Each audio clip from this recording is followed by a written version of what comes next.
Hey guys, tonight we're diving into something far scarier than your in-laws' Thanksgiving cooking.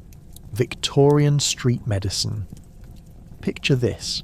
Doctors in top hats armed with leeches, bloodletting, and a bottle of something that looks suspiciously like pond water. Forget about the sanitizers and vaccinations we enjoy today. Back then, your physician's prescription might as well have been a certificate for a near-death experience. So before you get too cozy, take a second to like the video and subscribe, but only if you actually enjoy what I do here. Also, drop a comment to let me know where you're tuning in from. 2 AM in the UK is just as entertaining as 3 PM in LA. Now, dim those lights, crank up a fan for that soothing hum, and get comfy as we prepare for a voyage through the weird and wild world of Victorian medicine. Let's take a moment. Have you ever wondered what it would be like to get treated by a doctor who might also be a practicing magician? How many times could you lose a limb before it became a casual conversation starter?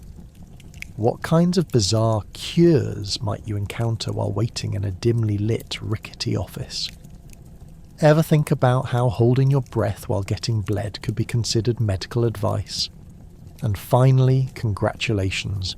You've just woken up in Victorian London, where your doctor isn't just questionable. He's the public's last hope. Lucky you. Welcome to your local physician's office in Victorian London, a space that might resemble a combination of a taxidermy shop and a Victorian puzzle dungeon. You'd walk in, only to find a man with a top hat squinting at you like you're the elusive solution to his crossword. The air is thick with the scent of ether and despair and that cabinet of curiosities. It's not just for show, it's where scientific curiosity meets the whimsical world of what the heck is that? As you glance around the room, you'd probably be hesitant to sit too close to the jars filled with strange specimens, many of which are shyly floating in murky liquid that likely hasn't been changed since the last time someone fainted from the excessive odour.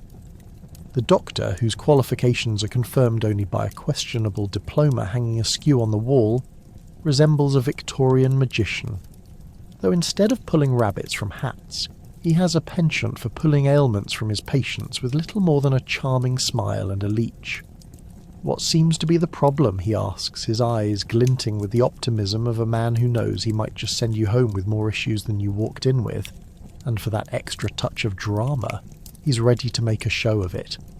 Once you manage to stutter out your concerns, something about a rash, a headache, or that nagging feeling that you might be turning into a cabbage, he lends an attentive ear. Well, at least as attentive as one can be while flipping through the latest pamphlet on the miraculous powers of bloodletting. Not curious about your health at all? No worries. The good doctor will likely offer a diagnosis grounded more in circumstance than in reality, insisting your ailment is simply indicative of excessive humours, the 4 supposed life fluids: blood, phlegm, black bile, and yellow bile. A little too much phlegm, I'd wager, he might jest, laughing heartily, as though he'd just announced your happy lottery win instead of potentially your descent into illness. At this point, you might find yourself thinking, why is my health resting in the hands of a man who plays dice with my body? But fear not. He has an arsenal of instruments at his disposal that could make you wonder if you've stumbled onto the set of a particularly twisted stage play. Clamps, scalpels and tools that resemble medieval torture devices are all part of the fun. Now let's see if I can just, he muses, repositioning your arm like it's a piece on a chessboard, further ensuring you'll leave the visit with a few more bruises than you arrived with. Just when you think it can't get any more bizarre, he scribbles a prescription featuring what can only be described as a list of houseplants and herbs that may or may not be found in your grandmother's garden. Just boil this with the leftover cabbage, he suggests, and you'll be back to normal in no time. Yes, because nothing screams medical relief, quite like boiling mystery herbs in unfiltered London water. As you stand there, searching for the closest exit while simultaneously attempting to keep your innermost concerns from becoming babbling outbursts, the doctor delivers his final blow. Do hurry back if things worsen, he advises, a sly smile creeping across his moustached face. I might consider bloodletting for you. It does wonders for the imagination. And just like that, someone could make a decent living doing a stand-up routine about the absurdity of the Victorian medical world. You stumble outside, mentally questioning every ounce of information you've just absorbed. Wait, you think. Maybe it's better to just take these ailments to the grave and avoid that guy entirely.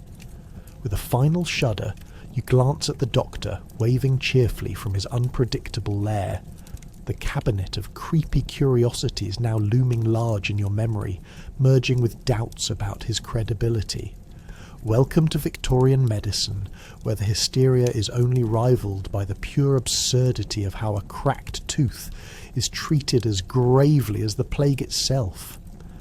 Now tell me, would you care to pay him a visit again? Or is it time to embrace the age of modern medicine, where your doctor isn't also moonlighting as a part-time magician?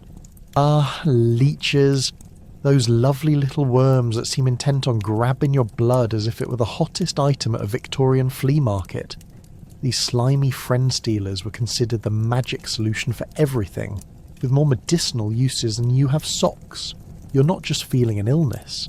Suddenly you're all about the historic happiness of spending hours watching these critters feast on your humanity. Perfect for a romantic evening, just zero chance of Netflix. If only your dental hygienist could be as charming and effective as these little vampires, you might even consider hanging out with them again. Victorians proudly boasted that leeches could cure everything from headaches to nervous disorders, although you might wonder how they determined that a blood-draining session could also give you back your lost love. Comfortably sinking into your couch wouldn't be complete without imagining a leech delicately perched on your arm, slurping away. The kind of date idea that'll truly sweep you off your feet, quite literally when you remember you might need to visit a doctor in the process. As the leech twists and turns through the choreography of consumption, it creates those fascinating blood-sucking marks.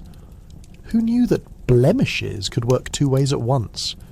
You could likely impress your friends with your collection of half-moon bruises garnered from an enthusiastic leech-leaning session. Oh, this, you might say casually, just another night at the leech salon. Rad, right? Using leeches for treatment was thought to restore balance within the body, relying on the ancient Greek idea of humorism. Your personal physician, dressed in layers of ominous dark fabric, would proclaim, "Fear not, for we shall draw the bad blood away." You, helplessly strapped to your chair, could only imagine the solution involved more than simply accepting your fate as dinner for an army of bloodsuckers. Who would have thought that your very own circulatory system could be turned into an all-you-can-eat buffet? Your doctor would typically grab a couple of these garden variety fiends, throwing all caution and hygiene to the wind before placing them on specific spots of your body. These little wonder worms were as effective at removing blood from your veins as your Aunt Harriet was at removing the joy from Thanksgiving dinner. It was such a visible method of healing. You might even wonder how many neighbours gathered in the front yard to discuss that bloodthirsty family, which certainly lent a dash of merriment to social gossip. In Victorian England, the leech market flourished, with suppliers harvesting these prized critters from swampy bogs like they were gathering truffles in a French forest. Everyone wanted a piece of the leech action, mostly because they promised cures for ailments that opened up like a checklist in each household. After all, who wouldn't want to dive into the world of miraculous cures, especially when there's a good chance your local chemist was off selling snake oil and calling it medicine? But let's not forget the charmingly grotesque aftermath. Where the leeches feasted might come a mild case of, say, "What on earth is that smell?" as people discovered the enduring presence of spots on their skin not made for fashion statements. An unfortunate side effect might also involve discovering a newfound fear of water, taking pool parties off your social calendar and relegating you instead to tedious dice games. and when it came time to clear out the leeches, you might have hoped for more than just a slap on the wrist. Well, perhaps a bandage would have sufficed. The idea of blood loss suddenly becomes less theoretical and more attached to, what's that stain on my shirt? The leeches may have left your arm slightly bruised, but at least you could start a conversation with your new acquaintance about whether or not your vibrancy had increased. In the end, you'd leave the leech lounge feeling oddly accomplished, perhaps even a tad euphoric, knowing you'd engaged in the finest tradition in villainous self-punishment. Remember that after all this, the chances of them asking you on a second date might just improve now that you're much lighter in blood. So, the next time you find yourself feeling under the weather, just remember the Victorian charm of self-inflicted misery that comes with a visit to the leech doctor. Nothing screams, "I've really put my health in the hands of science," quite like a session of bloodletting with these little wriggly devils. You could either be the envy of your peers or the cautionary tale everyone whispers about. After all, Victorian medicine was all about suffering through the absurd, and leeches perfectly embodied the delightful strangeness of that era. If ever there was an extreme sport for Victorian patients, it would be bloodletting. Here, the good doctor convinces you that losing a pint of blood is like hitting refresh on your body. Imagine naively asking, "Doctor, what's the remedy for my headache?" Only to hear, "Well, let's get that blood flowing, shall we?" The excitement of watching your life force drip into a chalice. Truly the height of self-care. Everything about bloodletting embodies the delightful absurdity of Victorian medical practices, where leeches and lancets were not just the tools of the trade, they were celebrated as instruments of hope. You've decided to visit your physician, your head pounding like an angry drum, and there he is, perched on his elaborate chair, wearing a coat that looks more appropriate for a magician's assistant than a healer. Suddenly, you realise this man believes that draining your spirit is not just a phrase meant for bad relationships. It's an actual course of medical action for your ailments. As the doctor prepares for your treatment, you can't help but think that the room smells like a bizarre fusion of damp cloaks, burnt herbs, and unfulfilled dreams. The doctor holds up his trusty lancet, that gleaming instrument of doom that somehow combines both horror and intrigue. He puts you at ease, or at least he tries to, by explaining that bloodletting will moderate your humours, though you can't help but wonder why your regular doctor isn't DJing at the nearest rave instead. Once convinced, you remove your sleeve, revealing a forearm that still has more colour than you feel. A small incision will do, he assures you, as you panic internally and bite down on your knuckles. With the precision of a carpenter unskillfully aiming his hammer, the doctor makes his cut, and suddenly your blood flows like the River Thames after a heavy rain. Is it exhilarating? Slightly nauseating? Who cares? You're beginning to feel woozy just watching him fill his little goblet, mentally preparing for the upcoming medical bill. You'd think losing a significant amount of blood would raise alarms, but not in the Victorian age. No, here, it's a badge of honour, a boast you'll tell your friends at the next tea party. Why, I had 3 pints let out the other day, and I feel just splendid. As you lose consciousness, you realise how absurd this ritual actually is. The idea that too much blood is akin to too many spoons of sugar in tea is what keeps the whole charade afloat. Surely doctors had an inkling that most of their patients were just ready to pass out at any moment under these circumstances. Once the doctor feels satisfied with your ceremonial bleeding, he leans down as you drift in and out of consciousness, helpless to stop it. "Just sleep," he whispers, promising that you'll awaken renewed, like a daisy springing forth from the ashes of a Victorian wasteland. However, once fully awake, you can't help but wonder if you're far better off than before, or if you've just been initiated into an unintended underground cult, where bloodletting is the main dish served at every gathering. with blood running thin and your fortitude as weak as that dead plant in the corner, you realise you are welcoming a new mental state, the bleeding edge of recovery. As you attempt to make sense of it all, you suddenly recall how splendidly spry you had once felt before treatment. You start to think back to the good old days, when a simple headache meant a cup of chamomile rather than a pint of your essence siphoned into another doctor's chalice of ominous delights. You leave the doctor's office feeling a mix of embarrassment, confusion, and the knowledge that you are now a living testament to the wild world of Victorian medicine. The simple act of going for a consultation has somehow turned into a chaotic dance, with a medical practice that often sounds more like a plot twist from an H.G. Wells novel than actual healthcare.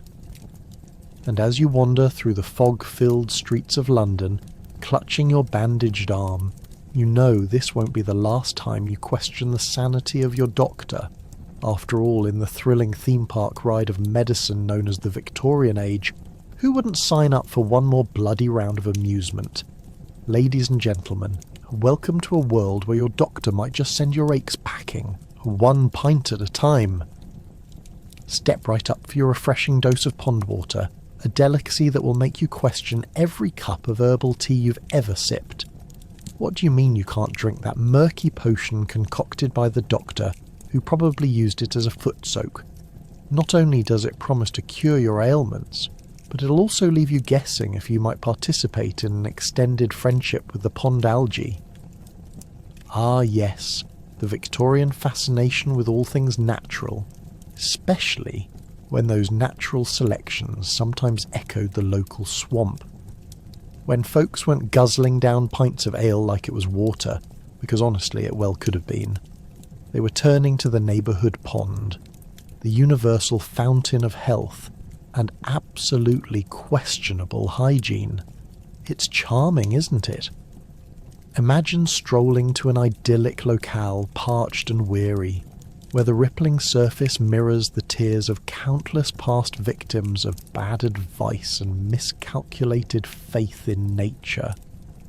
You pour yourself a cup of whatever muck seems the most inviting, and pretend that the chunks floating around are just figments of your overactive imagination. And let's not forget the hodgepodge of ingredients allegedly contained within. Algae, decayed leaves, perhaps a frog or two taking a breather after a hard day of being amphibian. Did someone scream natural detox? You sip cautiously, convinced that your next bout of illness might launch you into the realm of the unlucky, those poor souls who took a hard left into a rancid world of dysentery, thanks to pond water. But fear not, for the local medical practitioners insist this potent concoction is just the thing to purge any illness currently rifling through your bloodstream. You could almost hear them say, "What's safety when you could have adventure?" Picture this. It's the height of a Victorian home remedy summit. Doctors are spinning wild tales as they encounter patients with cringeworthy ailments. Your left leg has gone gangrenous. Here's a cup of pond water to wash that right out, followed by a cheerful leech therapy session, of course. The layered experiences of health and horror don't limit themselves to just the medicine cabinet, pulling you into a whimsical world where what you drink today could send you spiralling into another dimension. But wait. Before you cancel dinner plans for a quick trip to the nearest pond, let's not gloss over the impact this charming beverage might have on your liver. And hey, why not your gallbladder while we're at it? Often referred to as the great unknown on the treatment scale, pond water has tied itself to a range of conditions that would have had the finest of Victorians laughing at your hapless ignorance. What's that? Did you have the audacity to complain about little bellyache? Nurse Aniston from 2 doors down swears by this brew to cure all her aches after she took a daring sip, after losing a thumb last summer due to an unfortunate canary incident. It wasn't merely the quality of the beverage either. With all the newfangled ideas bubbling to the surface, like drinking water, fresh from nature, versus the more prudent, don't drink anything until the doctor returns doctrine, it turned into a veritable contest of intestinal fortitude. "Oh, Julia just drank half the pond," someone might shout amidst laughter, while Julia, poor doomed Julia, grins bravely and coughs a bit too hard, swirling a cloud of algae and questionable health decisions. Jumping back to our wacky doctor-patient interactions, there's often the terrifying truth about dosage. You find that the Vic of today's was preparing their future patients' remedies with less scientific precision than a toddler painting with spaghetti. Did someone mention that Old Man Smith from the corner took 2 cups instead of 1? At least he's off to a spontaneous rendezvous with gastrointestinal chaos, and the unfortunate downside of receiving free samples from every pond in the neighbourhood. But don't fret, dear friend. For every ripple of nausea that develops into full-blown panicking, there's a reputable trend of sympathising on the street corner, victims in this ever-growing but ever-poorly supported pond plague join hands, offering stories of survival through terrible humour. And as you push through the haziness, your gave of sensation carefully thorough your body. Remember one vital fact. Sometimes, when the pond calls, you have no choice but to answer. Simply put, the experience of consuming pond water moulded Victorian culture like an eccentric piece of clay, disturbing, laughable, and entirely too beautiful to push away entirely. As you rest your cup gingerly on the table and survey your Victorian peers feasting on murky wonders, it's just another day in the life of a society every bit as dimly lit and bizarre as this shadowy comfort drink. So, drink up. Because who wouldn't want to weave the story of their health crisis through the fibres of the local pond?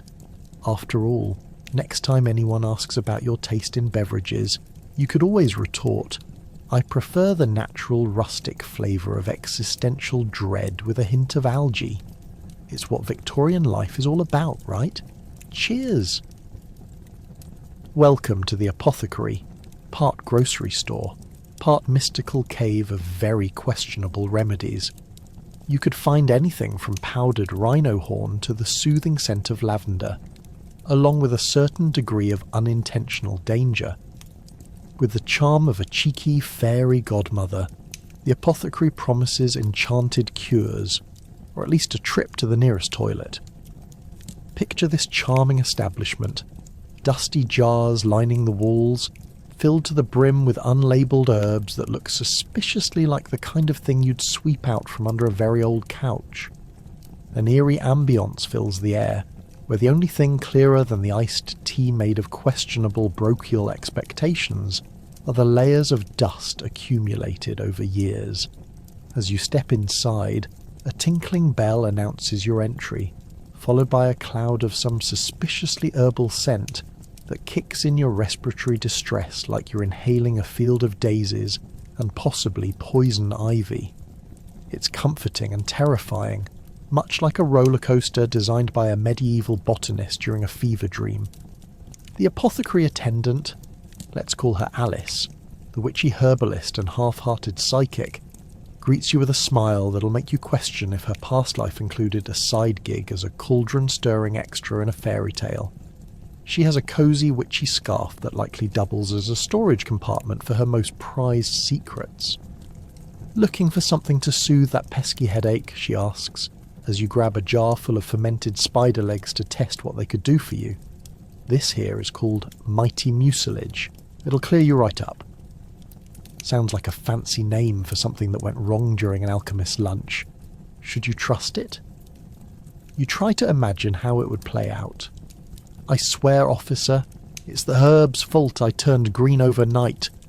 Herbs abound, each claiming miraculous benefits. Thyme for courage, sage for clarity, and the ever-popular Death's Door herb. It could make you better, or just transport you to a realm where your ailments are the least of your concerns. Ever had stomach issues? You might try a tincture made from dried toadstools and spicy dreams, or maybe a drink that appears to be sludge collected from the bottom of a swamp. Although it appears appealing, biting into it might yield questionable results if you survive the taste. But beware, dear patron, for not all remedies are positively enchanted. Take the serpent's venom potion, perfect for showing off at social gatherings. Alice will assure you it's purely ornamental, but if you've ever seen what bite-sized animals will do to your stomach, you might need a moment composed wholly of self-reflection. Is this autoimmune disorder worth the price of admission? You ponder while Alice tries to convince you it's a national treasure. And let's not forget the recipes written around the walls, elegant scripting reminiscent of spells you'd found in middle school novels, but with a side of desperation. Dried roses for heartache. Splendid! Just chop the petals and mix with powdered unicorn horn for excellent, dreamlike expectations. Who knew you needed 4 ounces of fairy dust just to maintain a healthy mental balance? It's like getting a salad at a fast food restaurant and expecting a gourmet experience. Yet this world isn't all trickery. It's a mix of serious intent and absurdity. It reminds you of the good old days of your childhood when Mom insisted she could fix an aching knee. With Vicks and the promise of ice cream. The apothecary was just as chaotic. It had all the high hopes and ruined dreams of a true Victorian experience. "What ailment are you here for?" Alice asks, pulling your thoughts back, her gaze penetrating like she's peering into the depths of your soul, or your recent lunch choices. With an impish grin, you ponder your response, knowing that whatever her knowledge of plants might convey, whether it's hope or hysteria, your life choices may very well be questioned based on what you decide to pop into your mouth next. As you shuffle out, you gulp down a potion promising to banish gloom and revive your essence.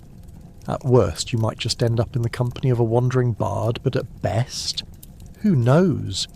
There's something undeniably delightful about entering a realm where folklore and medicine coalesce, crafting a fantasy that both intrigues and terrifies. Just remember to pop into the loo before testing any highly recommended elixirs. Trust me, you will want your escape route clear, lest you find yourself barreling toward the toilet clutching your stomach. Loss of dignity be damned. Cheers, because in Victoria's medical dictionary, spirits come in both the liquefied and ghostly varieties. Forget about taking your cough syrup like a responsible adult. Let's drown those ailments with whiskey. Who needs vitamins when you have a fine vintage bottle in hand claiming to be the ultimate cure-all? If alcohol could win awards, it would have a wall full of trophies for its efforts in almost better living. In fact, when you stepped into a Victorian doctor's office, it wasn't just his questionable methods that made you uneasy. It was the constant whiff of gin, rum, and whatever concoction the local apothecary thought was the hottest trend. Imagine consulting a physician only to be reassured with, "I've got just the remedy for you," while he pours you a glass brimming with something dark and potent.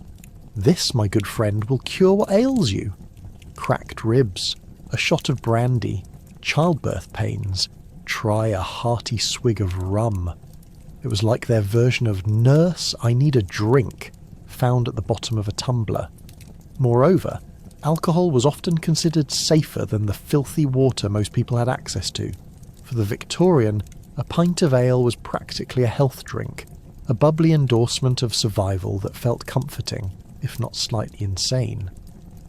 Picture the bustling streets of London. You could find a tavern on practically every corner, filled not only with thirsty labourers but entire families, children included, as they shared what we'd now consider a cocktail party, complete with cooing babies and spirited debates over who had the best moustache. The intoxicated brilliance of science shined brightest in these hallowed halls, where medicinal whiskey was poured like it was holy water, with the fervour of a preacher sharing life-saving wisdom. Just imagine the sales pitch. "Drink up, little Timmy. A wee dram will make you grow strong. Perhaps sprout a moustache just like your old father." In the Victorian era, opium and alcohol shared the throne as the ultimate elixirs, For a good reason. Opium was the go-to if you were hoping to drift into serenity for a bit, but alcohol was the starter pack, an accessible escape. Taking medicine meant embracing the warmth that came from a hearty drink, because why would you treat your ailments when you could simply intoxicate your struggles away and spin a good yarn about your latest escapades with Madame Jeanne? And let's not forget the high society soiree, where hosts flaunted their fine collection of medicinal spirits as if they were showcasing haute couture. You could see the ladies elegantly sipping this tonic while puffing on their extravagant aromatic cigars, treating their guests to a drinking game that only the most noble souls could embrace, the game of that's not a gin hangover, it's consumption.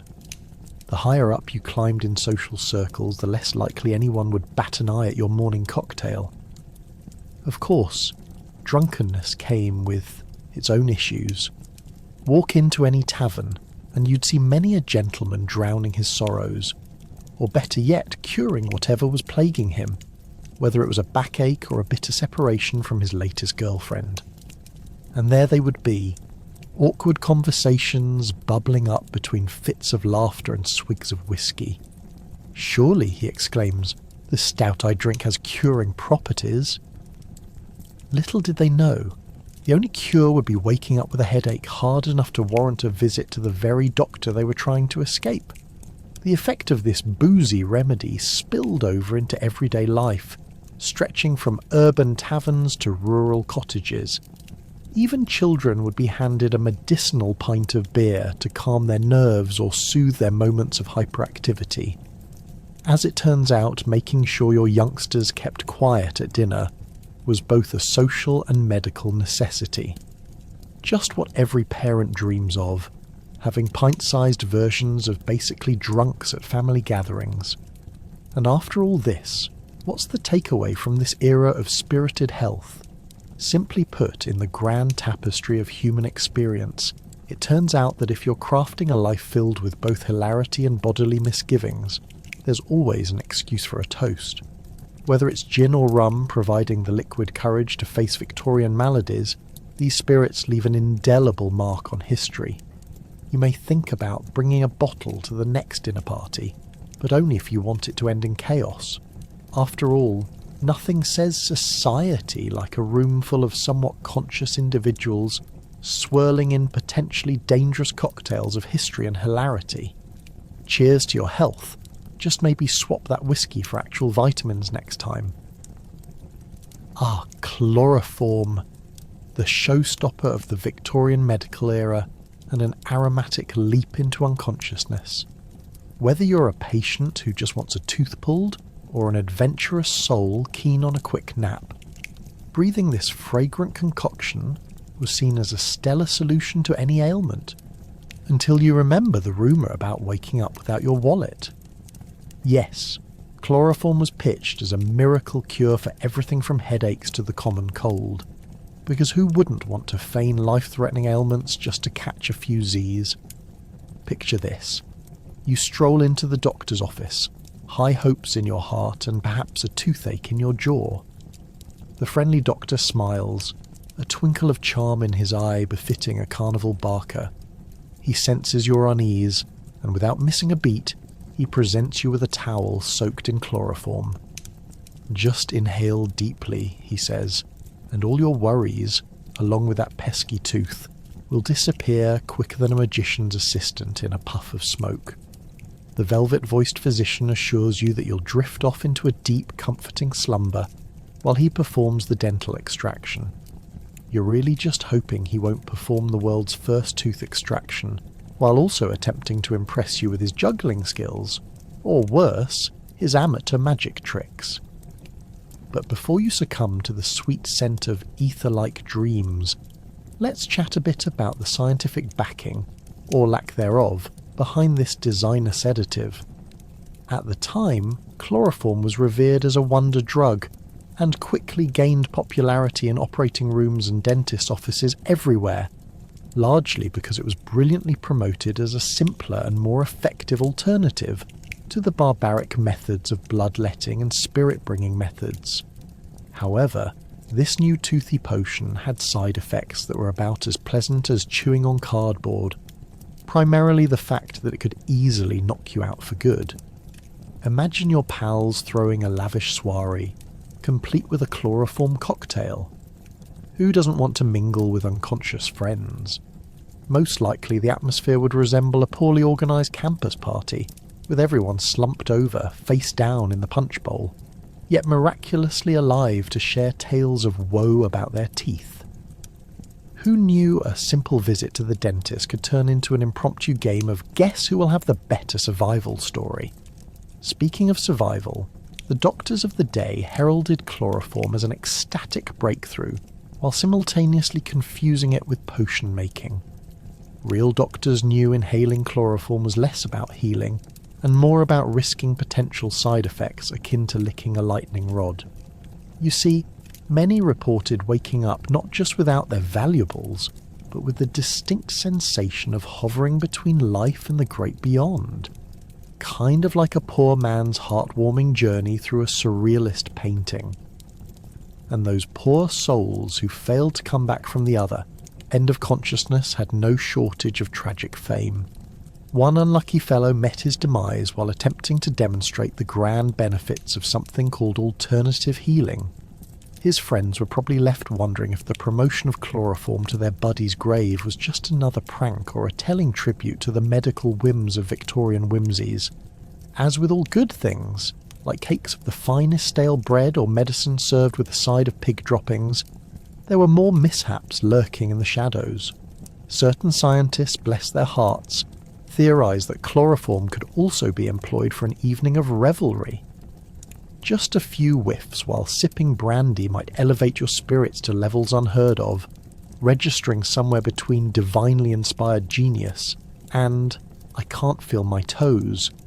The irony? While trying to party wisely, partygoers ended up waking and realising they'd KO'd themselves in the mischievous haze of chemical euphoria, typically alongside a broken sense of pride and lasting regret over losing their books.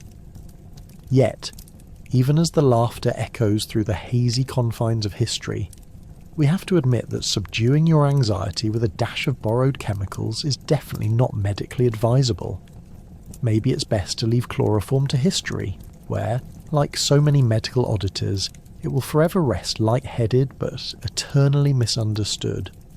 After all, living through the Victorian era without ending up in an ill-conceived medical experiment might just be the real miracle you're chasing tonight. And here's a tip from your trusty narrator. If you ever find yourself facing the same choice of inhaling a concoction beyond the bounds of sanity, maybe just ask for a cup of chamomile instead. Because folks, taking a few deep breaths shouldn't also mean resigning yourself to a lethal game of will they or won't they wake? Who needs a gentle touch when you have electricity? In the Victorian age, it wasn't just about lighting your home. This electrifying excitement was believed to solve all your medical problems. Imagine being treated with what feels like a jolt of laughter mixed with horror, serving as your very own one-man show of what on earth is happening to my body. Picture yourself in a dimly lit room, soaked in atmosphere thicker than the fog outside, as your doctor prepares a contraption that looks like it's been repurposed from a coal mine. He smiles knowingly while fiddling with a collection of wires, metal rods, and a device that once served as a doorbell. Suddenly the air crackles with palpable energy, and you can't help but wonder if this is the start of a groundbreaking medical miracle or your energetic doomsday. The great minds of the era believed electricity held the key to all ailments, headaches, pain, even the melancholy affliction dubbed the vapours. Imagine having the fabled vapours with the grace of a misty spirit, and your cure involves shock therapy. You lie back, heart racing, while your physician assures you this is not just a Victorian version of a reality show reboot. Instead of bedside kindness, you're treated to a shocking reminder that your body is in for an extreme ride. The anticipation is thick enough to cut with a rusty saw, And when the first shock lands, you'll swear you've just ignited a family feud between your nerves.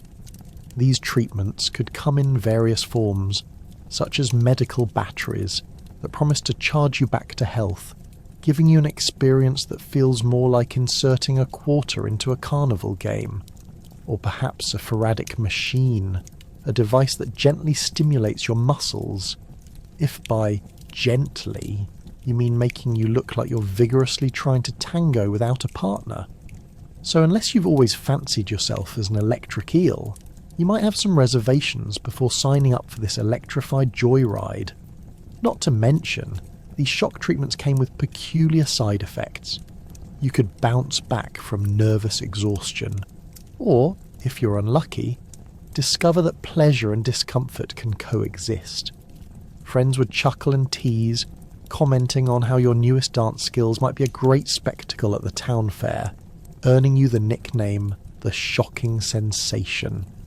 Oh, the joys of self-improvement, Victorian style. Did you ever ponder how these enthusiasts truly envisioned the world when they treated you less like a patient and more like a toast at a wedding?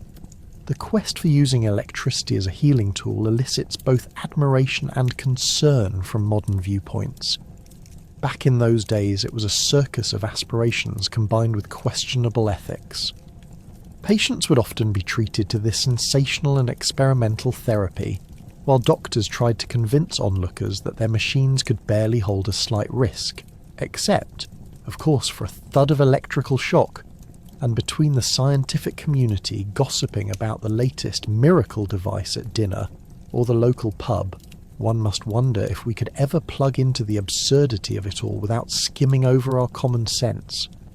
But not everyone was convinced. Enter the skeptics with their twirling moustaches and stern faces, each proclaiming electricity can't possibly replace good old-fashioned rest and herbal remedies. Indeed, many would argue that perhaps a good night's sleep was a better prescription than walking into the clinic and leaving with a hairstyle reminiscent of a confused porcupine. Ah, the complexities of human belief. Throw some sparks of electricity into the mix, and you're destined to ignite a heated discussion or two. And while electricity may have been the belle of the ball in discussions around medical treatments, it still leaves us thankful we won't need a jolt to wake up each morning. Just consider it a whimsical reminder to appreciate today's medicine where the scalpel is sharper than most Victorian theories about electrical intervention. Here's hoping you can now rest easy knowing that, while cure-alls of the past might have sent you into spasms, our modern world favours logic over lurching madness. Shocking indeed! Next on our list of delightful remedies, opium, the charmingly dangerous substance known for turning your worries into dreams, while inducing a high so cozy you'll forget what reality is. What's that? You're feeling blue? No problem. Here's some opium with your tea, like an extra special hug from the crazy Victorian era. In the Victorian age, the doctor's office was akin to a candy shop, if those candy sticks were lethal. Forget antidepressants. Opium was the go-to for everything from anxiety to heartbreak. Imagine yourself after a long day of fighting off the plague or simply dreading your next encounter with Aunt Gertrude. The quick fix? A little dose of opium mixed into your favourite elixir. Because who wouldn't want to double their chances of losing consciousness while pretending to be social? Yes, dear listener, there was nothing quite like being high as a kite in polite society, where the very act of standing still was seen as an impressive accomplishment. Now, let's talk delivery methods. Opium came in various forms: tinctures, pills, and even lovely little opiate-laced candies. Picture this.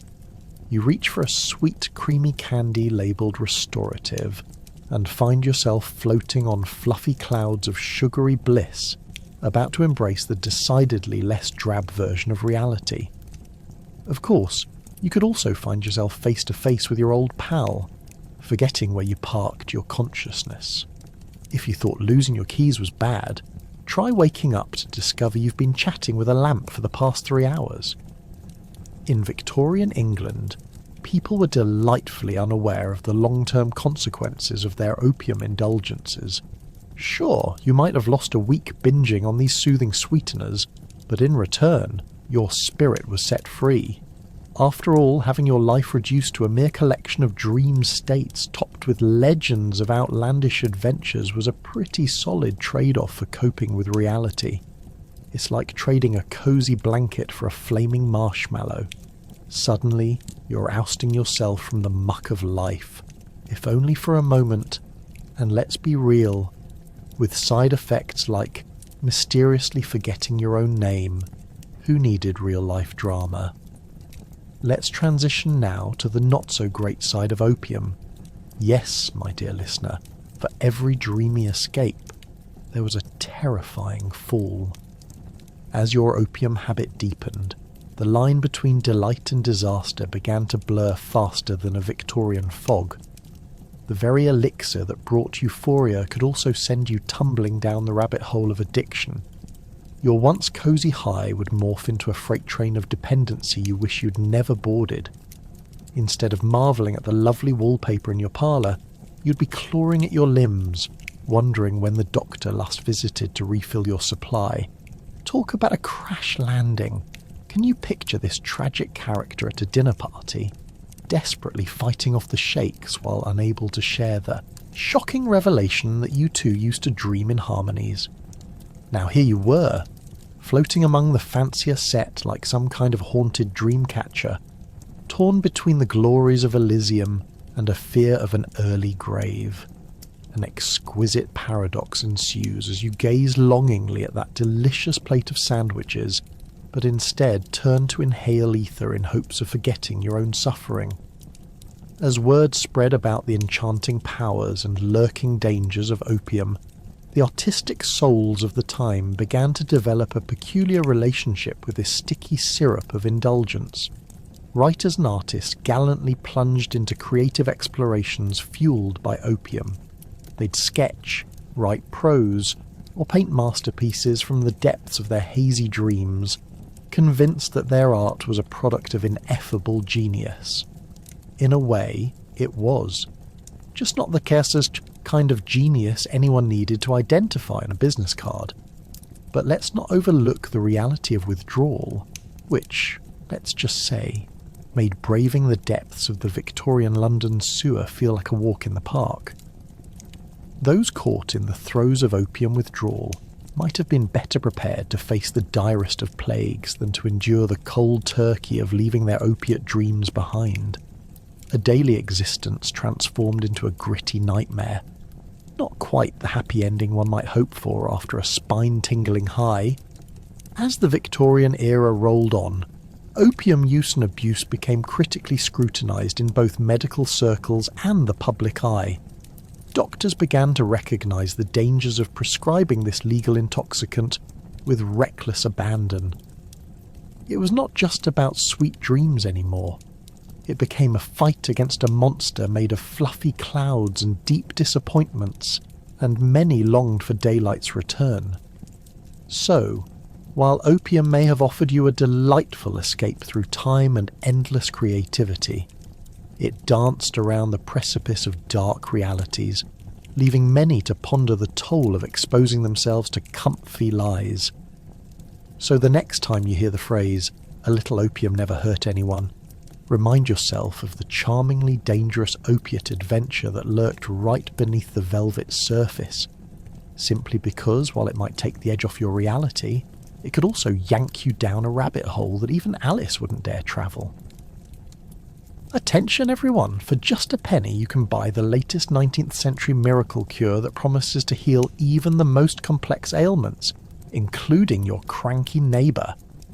These concoctions, packaged with promises and sometimes a stiff dose of oppression, are just what you need to keep that pesky reality at bay. Imagine strolling down a bustling London street, crushed by the weight of your mortality, and feeling a cough brewing deep in your chest. What do? You pop into the nearest apothecary or, better yet, a travelling medicine show, because who doesn't want to mix their ailments with a little entertainment? to find a remedy that promises to fix everything from a headache to that pesky moodiness you've been feeling. Enter stage left, the elixir salesman. With a voice smoother than your typical morning porridge, he waves around a bottle of something that looks suspiciously like muddy water mixed with regret. Step right up, ladies and gentlemen. For a penny I present to you Dr. Hollingsworth's miracle elixir, guaranteed to cure arthritis, dull skin, and, best of all, vague feelings of impending doom. You nod along, practically drooling over the idea of a miracle potion, all while the accompanying jugglers and fire breathers distract you from the fact that this cure could just as easily be rolling in last week's leftovers. The key selling point? The ingredients. Made from exotic plants and distilled memories from the grandest of alchemical secrets, which often include things like snake oil or the tears of floppy tomatoes. These magic potions aim to bridge the gap between the known and the absurd. "That'll be 1 penny, the salesman declares. You reluctantly hand over your coin, wondering if your wallet just performed a necessary sacrifice to the spirits of hype, and down the hatch it goes. Now, what can you expect from this glorious treatment? Initially, you might feel a tingle of hope mixed with a pleasant lightheadedness, giving you an alternative to your last dreadfully mundane evening, like enjoying a half-filled cup of stale tea. But hold on to your stomach. The swirling concoction is just as likely to lead you on a wild ride through the realm of hallucinations as it is to soothe your woes. Picture yourself lounging in your favourite chair, seeing music notes dancing around the room while grappling with the sinking realisation that the only thing miraculous here is your enduring belief in the health benefits of mystery nomadic concoctions. As the world continues its merry pace, enterprising folks enthralled by the allure of miraculous cures continue to expand their horizons. There's no stopping the inventive minds brushing the edges of ethics and decency, ready to slap a label of quackery like an art form. Take, for instance, the illustrious Dr. Phineas Quixotic, who claims to have bottled the very essence of starbeams. Again, just a penny. A product tagline boldly beckons for those who feel a little too earthly. Who can resist the promise of feeling not just human, but celestial? The most exciting part? You'd be surprised how many of these elixirs turn out to be less than stellar scientific innovations. Take the caterwauling mess that is cholera cure-all, a concoction featuring just enough rubbing alcohol in its makeup to induce a delirious state without any actual healing. Perfect for swaying crowds and bedridden great-aunts who'll swear by anything mixed with a kiss of sage. "Yes, dear," they'll say, raising a toast with the liquid faith of the absurdly optimistic. "Trust me, you'll feel better after just a few gulps. Or at least, you won't care if you feel bad anymore." To really trip the light fantastic, consider the ever-enticing promise of snake oil. You thought all those revealing documentaries were mere fiction. Oh no, this slippery elixir made its way into homes, beloved by those inclined to believe anything could fix their woes. While you may have been initially concerned about its authenticity, the vibrant showmanship could quickly sway any doubt. The sales pitch sells it all, claiming 100% success rate, because let's be real, every poorly run experiment ever conducted probably involved someone gushing about the wonders of snake oil. So, what do we learn from the glorious circus that was Victorian medicine? The miracle elixirs held great fascination, and the extraordinary allure of making health and illness less sobering and way more entertaining. All those potions were wrapped in the warm embrace of chaotic whimsy, turning the unnerving reality of frailty into a rollicking good time. So, as you settle in for the night, whether cradling a soothing tea or sloshing down the last of that elixir from childhood adventures, remember, the real miracle all along was the human ability to reel sanity back in, 1 penny jar at a time. A quick sniff of the air could usually tell you everything you needed to know about how healthy Victorian London was. Hint, less than pleasant. The idea that foul odours caused illness delighted doctors and patients alike. After all, if you couldn't afford a holiday, why not blame someone else's stinky cow or rotting cabbage for your next ailment? This miasma theory posited that invisible, disease-infested vapours floated through the air like unwelcome gossip at a tea party, waiting to invade your nostrils and subsequently your lungs. It was a win-win. You got to feel morally superior for avoiding that lousy smell, and your doctor got to charge you for the most theatrical performance since Shakespeare's Last Beau. Imagine yourself manoeuvring through the olfactory minefield that was the city streets. One moment you might catch a whiff of fresh bread from a nearby bakery. Ah, bliss. Only for the next gust of wind to sweep past, unleashing a brutal concoction of horse manure, uncollected trash, and enough decay to make even a seasoned corpse picker retch. In this world, illness became less about actual pathogens and more about who could hold their breath the longest. "I feel a cough coming on," you might say to your doctor, who'd immediately respond with, "Have you been near that wretched neighbourhood? The miasmas there are positively fever-inducing." And just like that, a perfectly valid reason for your illness, complete with footing the bill for a fortnight of questionable remedies. The medical experts of the day had a whole repertoire of delightful theories about how to treat this supposed miasma-induced malaise. "Do you smell something awful, dear patient?" they would ask, taking dramatic sniffs as if summoning their inner detective. "Ah, I believe a good dose of bloodletting is in order. We can't have you contaminated by all those noxious vapours." Let's explore how patients were brutally cured of their imagined ailments. First up on the healing menu, moving from your fetid home to the local medicinal spa, also known as your backyard, where you'd be dumped with soaking wet rags to cool your fever-flush complexion. Did it get rid of any actual illness? Absolutely not. But at least you would be dampened, which probably felt fantastic compared to sitting in a room that could double as a landfill for stinky laundry. Speaking of laundry, your doctor may even prescribe a little trip outside into that glorious London air, convinced that rigorous deep breaths of fresh, albeit unrefined oxygen would shake off your woes. "Ah, nothing like a brisk walk past the Thames," they might exclaim, despite the fact that the river resembled a sepulchre for the city's worst sins. Dead fish, rotten leaves, and at least 3 top hats floating forlornly among sentient, swirling clouds of miasma.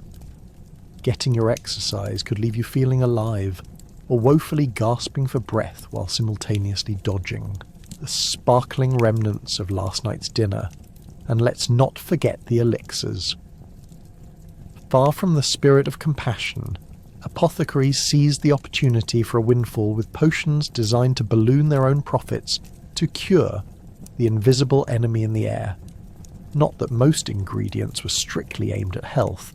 A touch of molasses, a healthy grape-infused something, and voila. A concoction that could make even an aristocrat momentarily forget they had just sniffed the worst smell emanating from the butcher's shop. As time trudged on in the era of miasmas and muddled medicine, the growing awareness of real pathogens would soon enter the scene, thanks to a mix of inventors and bacteriology. Yet anyone claiming germs caused disease would soon feel the wrath of an extremely offended crowd. "How dare you mention dirt when my garden of gassy odours feels just fine," they might shout. Gradually debates would emerge, whisking the limelight from bad smells to the newly conceived germs, still reminding us that Victorian beliefs shaped a rather colourful and aromatic medical landscape. Yet, in the lingering lessons of the miasma theory, one can't help but marvel at how creativity blossoms in the face of overwhelming ignorance. If that air didn't quiet your miseries, the absurdity of clinging to foul odours as the entire reasoning behind your questionable health would surely at least provide an immense chuckle, even as you dove deep into your own plague-ridden reality. Ah, Victorian London.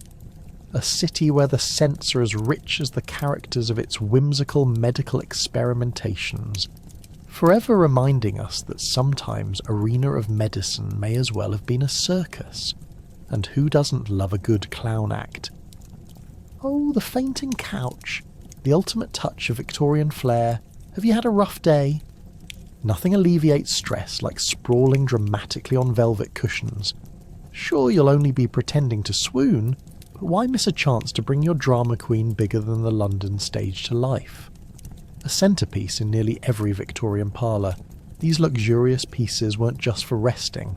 No, they were the star players in a theatrical performance called Living in the Victorian Era, where women skillfully played the roles of delicate creatures, uniquely skilled at overreacting to everything from a slightly warm cup of tea to the sight of their own reflection. Imagine walking into a salon filled with the musky scent of lavender and a murmur of hushed conversations, where every sofa seems to invite you to recline dramatically.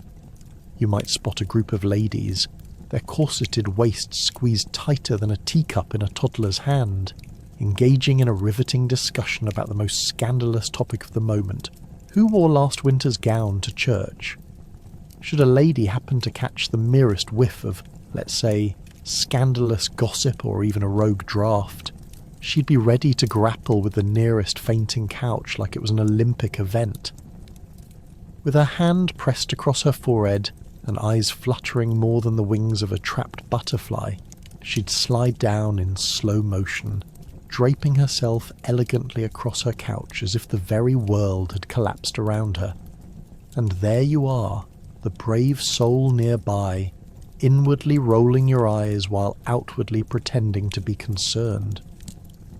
Oh dear, my friend, have you succumbed to the vapours again? You might exclaim, feigning alarm as you assessed the severity of the episode.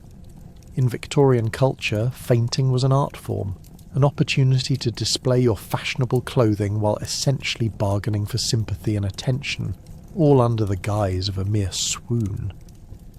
Women learned from an early age that fainting was a surefire method for turning heads, drawing attention, and of course getting some well-deserved pampering. But it's not all perfume and ribbons. Imagine fainting at an exceptionally inopportune moment, a family dinner, or, heaven forbid, a social soiree where cutting a speech about the health of the potatoes could lead to a slight sun-induced dizziness. No one wants the potato debate to end with a dramatic fall, but it's not exclusively a woman's game. What about the gentleman in an ill-fitted suit with a comb-over stiffened by pomade? Oh, don't think he escapes the couch's allure. Should he find himself cornered by a lady with a piercing gaze and far too many opinions on the state of his waistcoat, he might resort to his own swoon dramatics. And suddenly the fainting couch becomes a shared experience, a little too reminiscent of a tragic comedy, where everyone is both the hero and the hired help. Now, let's ponder this. What truly drove these individuals into the arms of such an inviting piece of furniture? It wasn't just societal norms, it was the Victorian interpretation of stress relief. In a time when people couldn't rely on modern therapy or a casual night of Netflix and snacks, the fainting couch emerged as both a physical and emotional sanctuary.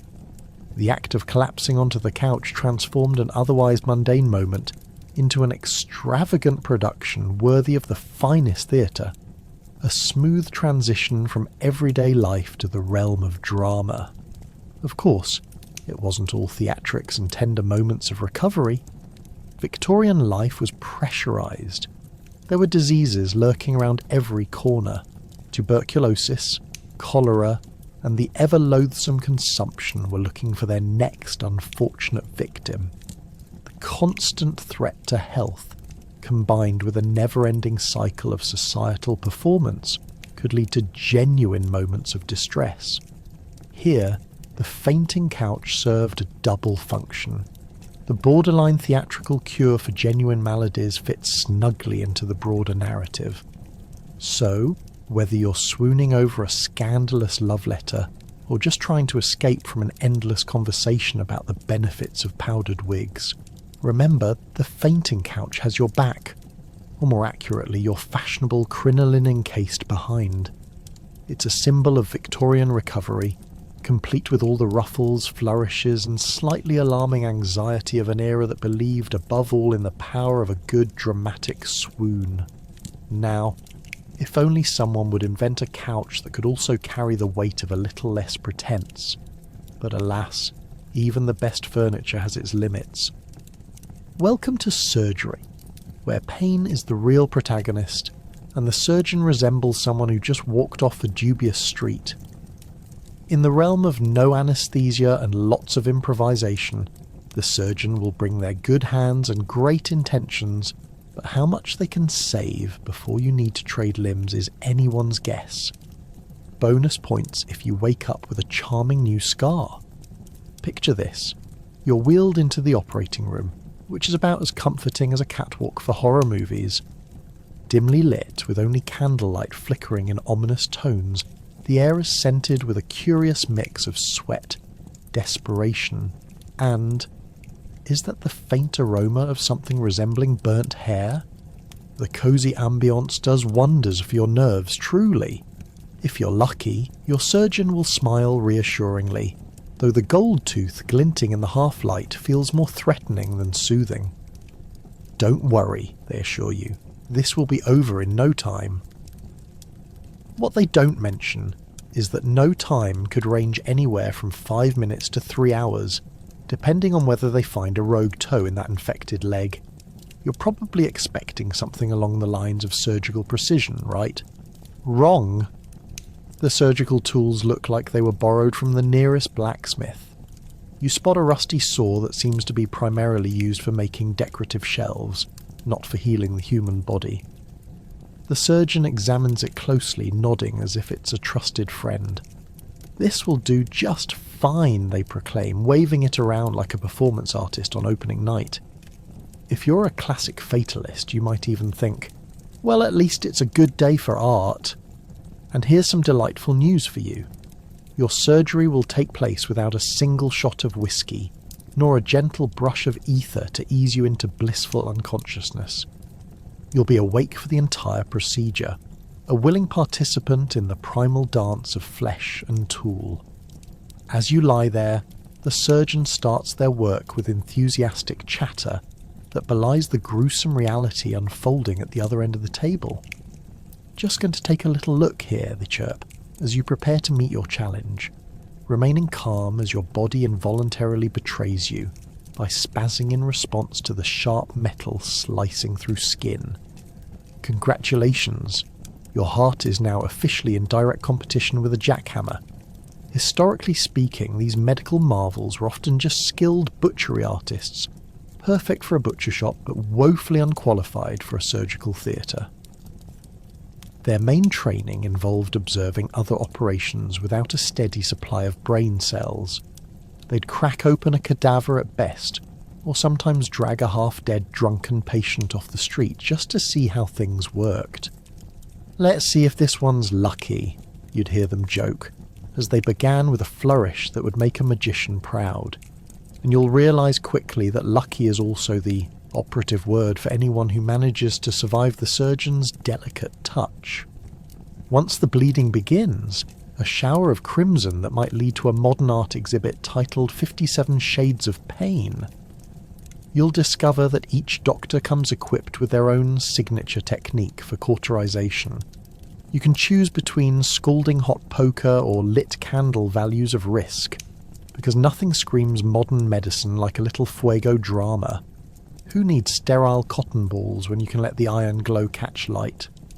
And don't forget about your support team. Clumsy medical apprentices swarm in like bees, but with significantly less grace. They'll occasionally drop random tools, leading to faint gasps from the audience and your impending doom playing out in slow motion. Oops, that's my scalpel, one might say, as if they just mislaid their fancy pen at a dinner party. Others will be fumbling around, mixing up your medical history with their weekend plans, and one particularly daring soul whispers, "Should we still be wearing these?" as they wipe sweat from their brow with bloody hands. Just to remind you, it's all about mixed priorities in the operating room. Finally, as the dust settles and you begin to feel alert again, the surgeon gives you a pep talk worthy of a sports coach. You did it. You survived. They may share vague insights about your recovery plans while ushering you out into the world like a crowning queen after a disastrous royal ball. Forget the residual pain. You'll want to flaunt your charming new scar, a mark of survival art not seen since the days of battlefield valor. It even comes with a story that could outshine the puny reasons why your co-worker took off for personal matters. So remember, dear patient, in the Victorian world of surgery, you're not just a number. You're a participant in the most hilarious, terrifying performance art piece imaginable, where the final act sometimes includes a joyous celebration of survival. And perhaps wondering whether you remembered to sign that "Don't Sue Us" waiver. Calling all mothers, your remedies involving everything from herbal tea to the old family secret could either be your dinner menu or your potential downfall. Forget modern childbirth training. Let's dive deep into the unsanitary realm of your Victorian mother's expertise, where your survival depended more on chance than chirpy instincts. As a soon-to-be mother, you'd probably have the chance to embrace a delightful rigmarole of tinctures, dried herbs, and, let's be honest, lots of questionable practices. Imagine for a moment that you're in the middle of labour, the surrounding soundtrack composed mostly of your writhing, and possibly the neighbour's goat trying to break into your home. Instead of that calming podcast about breathing techniques, you're likely to hear your mother quoting some age-old advice passed down through the generations. "Dearie," she might say, "you'll want to drink this tea made from dried yarrow and dandelion. It can help with the discomfort." Oh yes, nothing like a herbal mix with a smell reminiscent of hay and sadness to soothe your labour pains. It's almost charming, truly. A nostalgic journey back to the days when medicinal herbs were less about science, and more about whatever you could find in the garden before dinner time. Once things start heating up, figuratively and literally, here comes the classic Victorian strategy. You must be a brave soldier on the front line of childbirth. Forget professional midwives. Your mother's intuition is a far better substitute, even if that intuition might involve using the same wooden spoon for soup and healing herbal brews.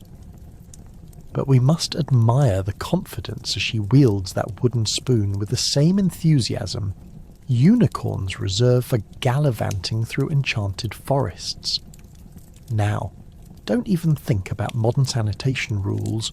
Bathing was often considered risky, you see, the kind of risk they were blissfully unaware of. Instead, mothers proudly declared, "We have dirt to protect against infection," a hearty dose of Victorian reasoning. The more mud, the fewer germs, right? And while you're screaming in agony, wondering if your neighbour's cow is lending moral support or just being an opportunistic spectator, Grandma is already busy preparing the good old rest plan. You need to rest, except, plot twist, they don't have a bed in the stable for you, and the couch is already occupied by Uncle George, who coincidentally makes it a hobby to drink way too much of the homemade gin. Let's talk supplements, because every mother has her miraculous concoction. Behold, the infamous elderberry syrup promised to protect you and the baby from all manner of disease. Just be careful to ensure it's the right tincture, and not one of those dubious ones that could make you sing "Oh my darling Clementine" more enthusiastically than you thought possible. After all, a little delirium never hurt anyone. But while you're at it, who wouldn't want to bond with baby through an endless supply of potentially contaminated elderberry syrup? And here's where it gets really glamorous. The birthing position of choice. You know, squatting wasn't just a trend among expectant mothers, it was a full-on workout regime. Mum would bark orders like a drill sergeant, and you'd be there, trying to maintain your balance while she claims it's the absolute best position for bringing the baby into the world. Just picture it as if you're bearing down to dodge that postman's expected bill, she'd cheerfully yell. And as you try to channel your inner Greek goddess, because what else can you do when dignity is out the window, you'd wonder if perhaps lying down with a glass of lemonade would have been the real godsend. Of course, as labour intensifies, your mother might pull out a special family relic, the ancient Industrial Revolution era birthing chair, which looks like something more suited for a throne room than a birthing suite. Why not invoke the ancestral spirits while resting awkwardly embedded in splinters to welcome your little one? You could resurrect everything this chair had once supported, perhaps recalling a myriad of births and mishaps that would give your own labour tale a run for its money. Finally, after what feels like eons of labour, you've done it. Victory is yours, and Grandma rushes in to remind you that all those herbal remedies have worked wonders, proclaiming with pride, "You did splendidly without the doctor, dear. Now let's see how you can manage when the next one comes in a year, 2 tops. You cannot make this up, folks." So as the dust settles in your Victorian home, you notice your mother writing down your birth story not in a journal, but on a scrap of cloth, because, honestly, paper was a luxury back then. Good luck trying to decipher a mix of chicken scratch penmanship and the occasional splatter, all while simultaneously preparing for the next round of Mommy's miracle cures.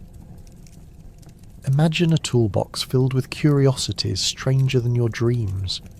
Enter the Victorian doctor's instrument kit, where every tool looks like it was either invented for torture or a bizarre magic show. What does this clamp do, you may ask? Does it twist? Does it dig? Welcome to medieval-style surgery, where to just in case takes on a whole new meaning. As you peer into the surgeon's toolbox, your eyes widen at the sight of rusty saws and gleaming scalpels that look more like the weapons of a sci-fi villain than anything remotely medical.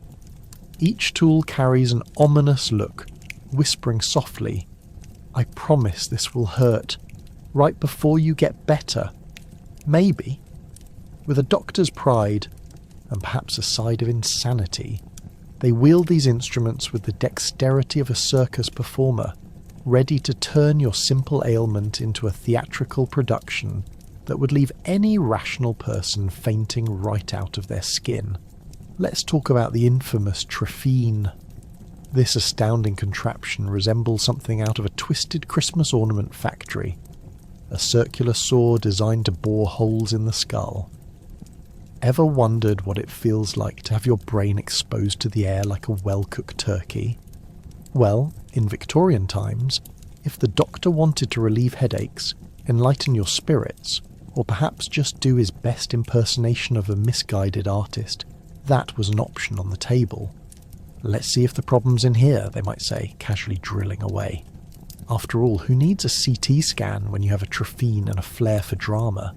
Feel free to visualise the blood-soaked table where this procedure might take place.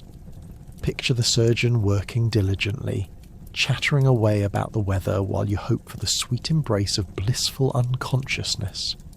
Sure, they can't guarantee no infections, but hey, at least you'll finally find out if the cheese has truly slipped off your cracker. Now, if you think you can feint your way through this ordeal, think again. The Victorian ethos didn't just stop at problematic surgeries.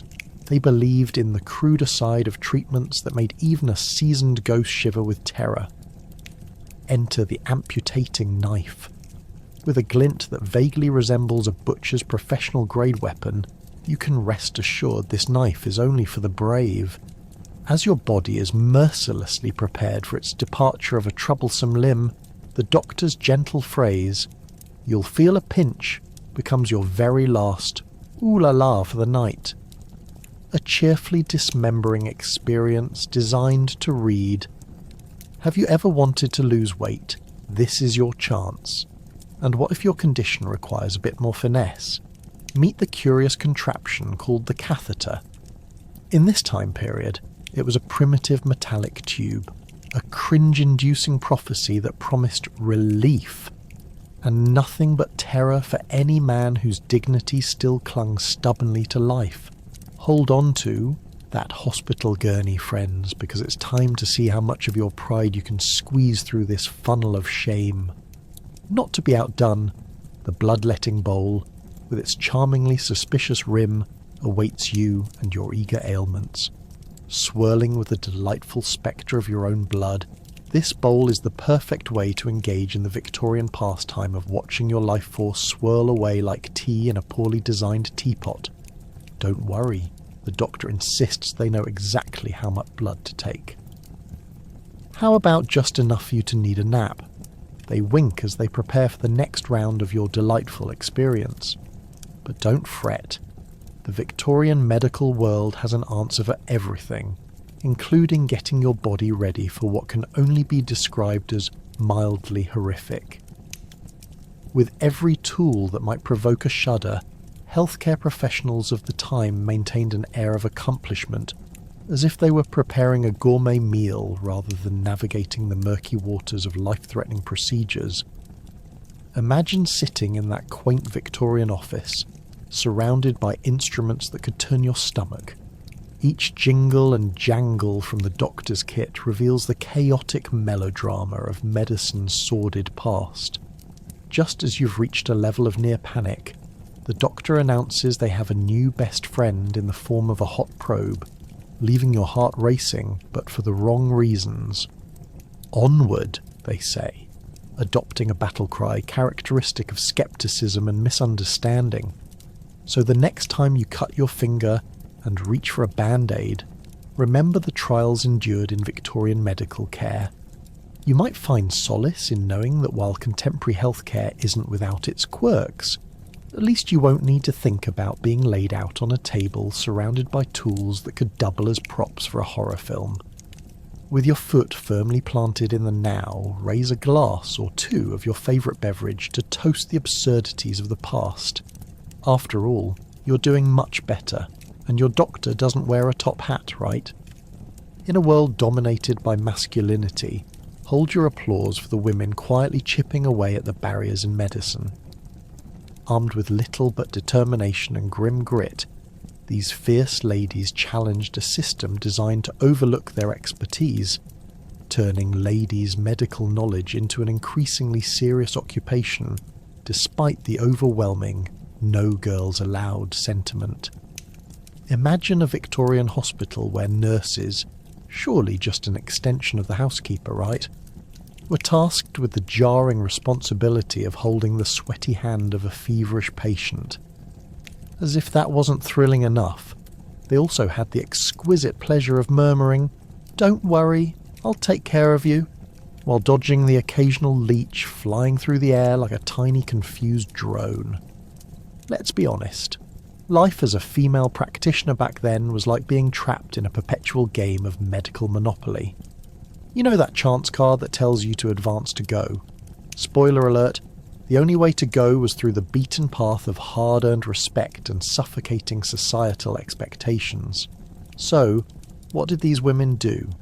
They learned to navigate the hostile terrain with finesse, employing skills honed by years of patient care, maternal instincts, and perhaps a survival guide handed down from their mothers, written in invisible ink, of course.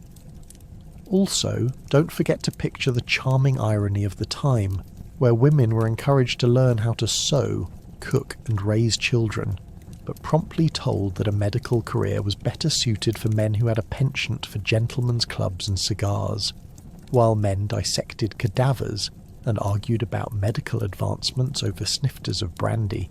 Women were essentially on the sidelines. But kudos to them for not taking no for an answer. Women like Elizabeth Garrett Anderson, who pushed through the brick walls of society's expectations by becoming the first female physician in England, not only fancied herself as a revolutionary, but also became a veritable bulldozer for the female medical movement. She opened her own practice, genteel yet resolute, and swarmed with patients who probably didn't mind the lack of male decorum. Imagine stepping into her office, cosy but slightly chaotic, decorated with medical books and the occasional jar of grotesque specimens, wondering how the sweet lady standing behind the desk could wield a scalpel. The role of the midwife was essentially a woman's domain, but even that was a battleground. These serene figures possessed vast knowledge of childbirth, and were often the first to touch a newborn. But when the New Age medical men strutted into town with their pristine hospital gowns and mechanised knowledge, they took a look at midwives, termed their practices unprofessional, and decided to monopolise childbirth. Spoiler, it got messy. They would argue over the best methods for deliverance, while midwives knew that maybe a gentle touch when a woman was sweating bullets could go a long way. As if that wasn't enough, when these women threw their hats into the ring and pursued degrees, they faced ridicule, challenges, and most importantly, rampant skepticism. The degree to which one could roll their eyes was evidently a sport back then. Imagine the gall of wanting to study anatomy when your primary consideration was how to knit a proper blanket. Not that it stopped them. Enter Florence Nightingale, the lady with the lamp who shimmied into nursing like it was a royal ball. She didn't just care for the soldiers during the Crimean War. She transformed nursing from a shadowy profession into a respected occupation. She kept meticulous records, fought hard for sanitary conditions, and made Lady in Charge look like an art form. Suddenly, everyone wanted to be in her good graces, like she held the keys to a treasure chest filled with cultural momentum. These women, so often overlooked in the textbooks of history, were instrumental in shaping modern medicine. Their knowledge, experience, and sheer determination laid the groundwork for medical practices. It's hard to tell who changed the world more, the men in their haughty positions or the brave women pushing and sometimes shoving their way through oppressive doors. With tenacity sharper than surgical instruments, these unsung heroines are finally getting their moment to shine. So the next time you find yourself quietly bemoaning your own middling day, think of these extraordinary women who dared to break all the male behavioural patterns and forged paths toward a profession that today we could say quite rightly belongs to everyone. Celebrate the legacy of those in petticoats who strolled into the operating room like it was just another Tuesday, knowing that their hard-earned strides led to a world where everyone could have a go in medicine. Dreaming of being a doctor? Your training will probably involve plenty of theatrics at best. Enthusiastic med students all crammed into a dimly lit room, taking notes while hoping for the best. Forget about textbooks. How about hands-on experience? And by experience, I clearly mean mise-en-scène for living apocalyptic nightmares. Here you'll find a veritable cornucopia of gnarly skeletons lining the wall like a diorama designed by a slightly deranged artist. Instead of your usual write-down-the-names approach, you're practically playing mad scientist meets medical amateur, hoping the only thing you'll dissect is a textbook case of how not to be a doctor. You might find yourself sitting on antiquated wooden benches, rolling your eyes at your fellow students while the lecture hall fills with the aroma of sweat and that one guy's overzealous lunch of pickled herring. No need for PowerPoints. Your professor will demonstrate how bloodletting works by using a vintage leech, reminiscent of the last horror film you watched without realising it wasn't just fiction. You better pay close attention because the life of your future patients, or at least whatever's left of it, depends on your understanding of that dishevelled, rattling Thomas the Tank Engine sound effect as he prattles on about humoral theory, while trying not to trip over the pile of previously used bandages in front of him. So, what does a hands-on lesson look like in this medical utopia? you're not necessarily venturing into pristine operating rooms, but rather venturing into makeshift wards resembling Victorian haunted houses. If you thought getting a group project done in school was a challenge, try whispering patient symptoms to your group, trying to figure out which of these pestilent-looking bodies needs urgent attention first. It's like playing a macabre version of medical bingo, where every name you call could win you an award for sheer bravery. Does wilted cabbage count as a medical waste? And as your instructors dangle strange medical instruments above your head like some bizarre game of Victorian show and tell, just remember, you'll need to master the art of pretending to understand jargon longer than your average dad joke before you can call yourself a doctor. They'll hand you instruments that look like they were meant for fixing delicate clockwork rather than any kind of human anatomy, and you'll grit your teeth, wondering if you've made a terrible choice that could land you in a creative arts program, not a medical degree. Through the scrum of your daily routine, you dance nervously around the medical tools until you finally get the chance to use them. What would be more fun than tasting your well-meaning mistakes without any risk of losing substantial limbs? Don't worry. Minor inconveniences like infections and fever blisters can happen to anyone, right? You'd think this is the wake-up call that reveals the hidden key to every successful surgery, but no, this is simply Victorian medical school. Just when you think you've cracked the case wide open, you realise your only reward may consist of dodging an inquisition, while trying not to look alarmed. Once graduated, if you manage to not pass out during your final exam, which could take place in an actual crypt, you'll find that your reputation precedes you. Welcome to the world of practicing medicine, where your earlier theories come together to form a chaotic blend of guesswork and dubious excitement. Imagine walking into a clinic where everyone holds their breath, praying that you've somehow equipped yourself with the right tools to engage in healing. Spoiler alert, many patients are more likely to arrive clutching a suspected ailment, only to leave with an entirely different condition, induced by your unique way of offering "trust in me" assurances.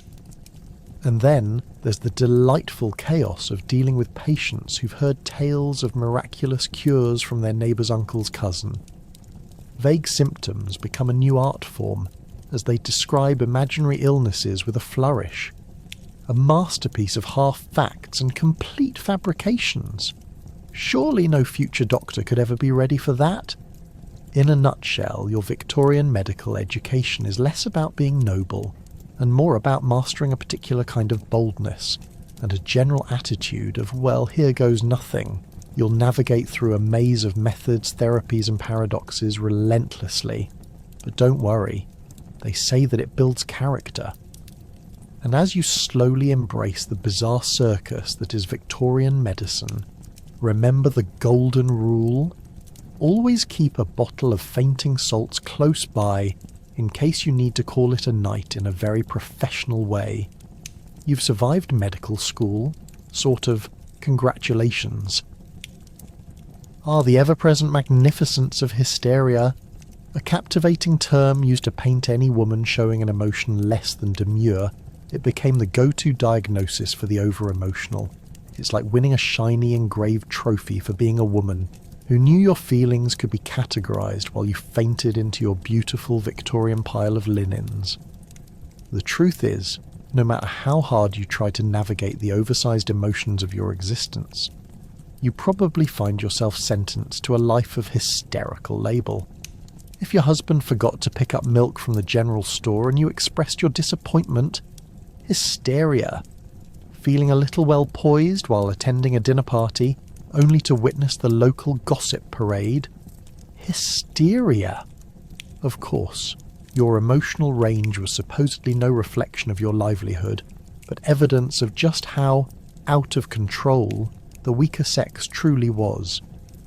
Imagine attending your first garden soiree, dressed to the nines and smiling like you were gracing the cover of a fashion magazine. If, say, Aunt Beatrice brought up politics and you felt compelled to provide a little too much insight, Cue the bemused glances and the hasty whispers of hysteria. To be labelled hysterical for being merely human would form the foundation of many women's lives during this time, where their thoughts and feelings were not only scrutinised but weaponised. Let's take a moment to unpack the roots of this diagnosis. The term itself comes from the Greek word hystera, meaning womb. Yes, you heard that right. The origin traces back to the very organ society assumed made women inherently emotional, as if the mere existence of ovaries triggered an automatic subscription to the drama channel. Forget nuanced conversations and debates. Instead, brace yourself for the possibility of being condescended to with suggestions of teas, tinctures, and mandatory rest in a suspected, hysteric tale of woe. Now it's time to stroll into a typical doctor's office of the era. The perfect setting for a hilarious game of who can make this worse. You, the patient, shuffle into a darkened, musty space, furnished with an array of bizarre medical instruments that could double as props in a horror theatre. Dr. Dreadful, your physician, is quite practised at his craft, although you're unsure whether that means healing or tormenting. Why? Because diagnosing women usually didn't require much more than a quick glance of suspicion and a label attached like a badge. His expertise came with the understanding that male dominance in the medical field had roots deeper than a Victorian lady's petticoats. Before you know it, you're on the receiving end of a lengthy soliloquy on the dangers of women's excessive emotions. Should you dare complain about the headache from Aunt Beatrice's incessant prattling, you're marked as a hysteric. The doctor offers a cure that involves mummy dust, a good dose of vintage, brandy, and some quiet time in a dim room with a cooling cloth. Sounds like the ultimate wellness retreat, don't you think? Only this misunderstood concoction would unveil an incredible twist, a prolonged absence of agency. A moment of realization. No man would ever be pigeonholed as hysterical. Find a man howling at his misfortunes in the pub, and you'll be greeted with claps on the back for being heartily dramatic. But a woman crying at a play's sad ending?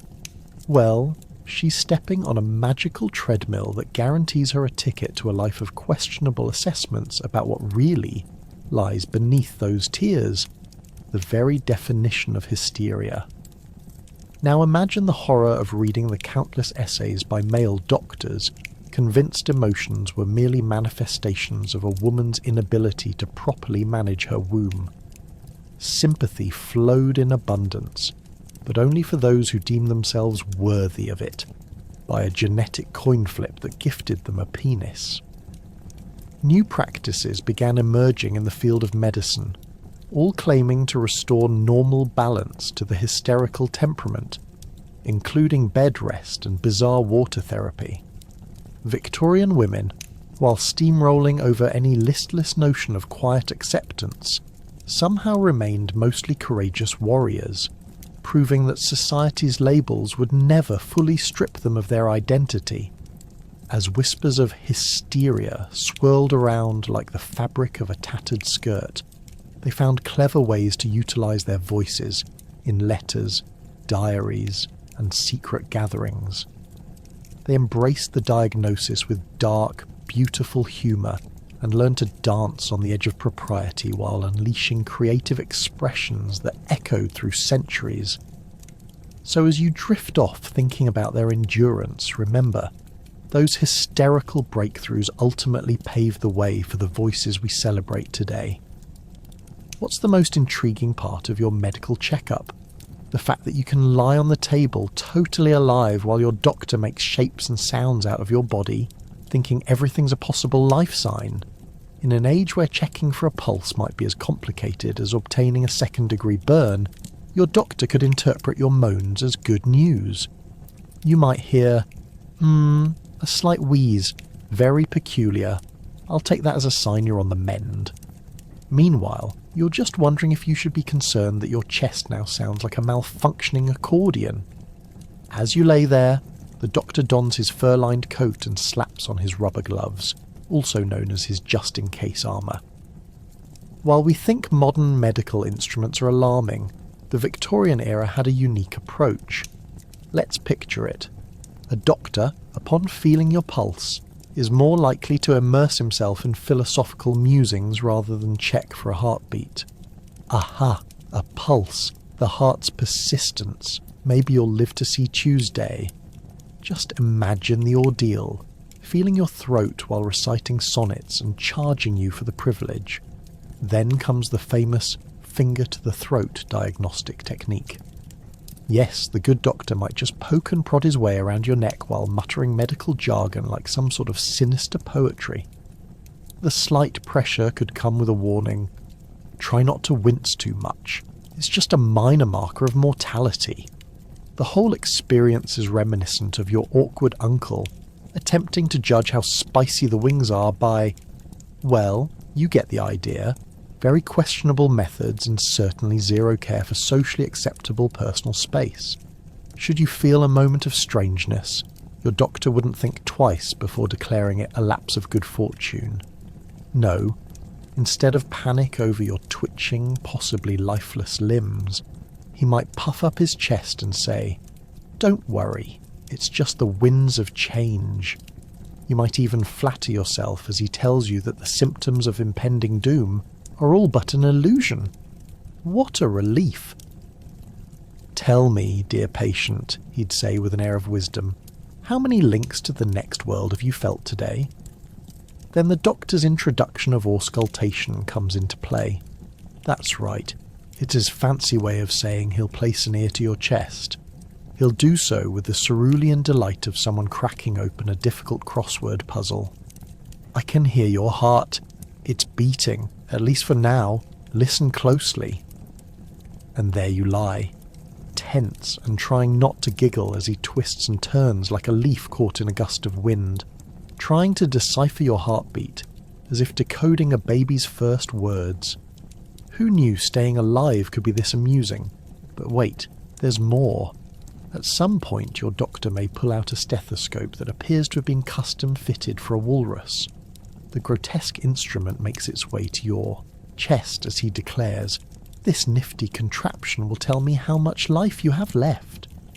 Suddenly, you're transformed into a human science experiment, clinging desperately to the thin veil of sanity, pondering if you prefer competing in a high-stakes game show engaged in raw survival over this current farce, and let's not forget your good friend, the medical chart.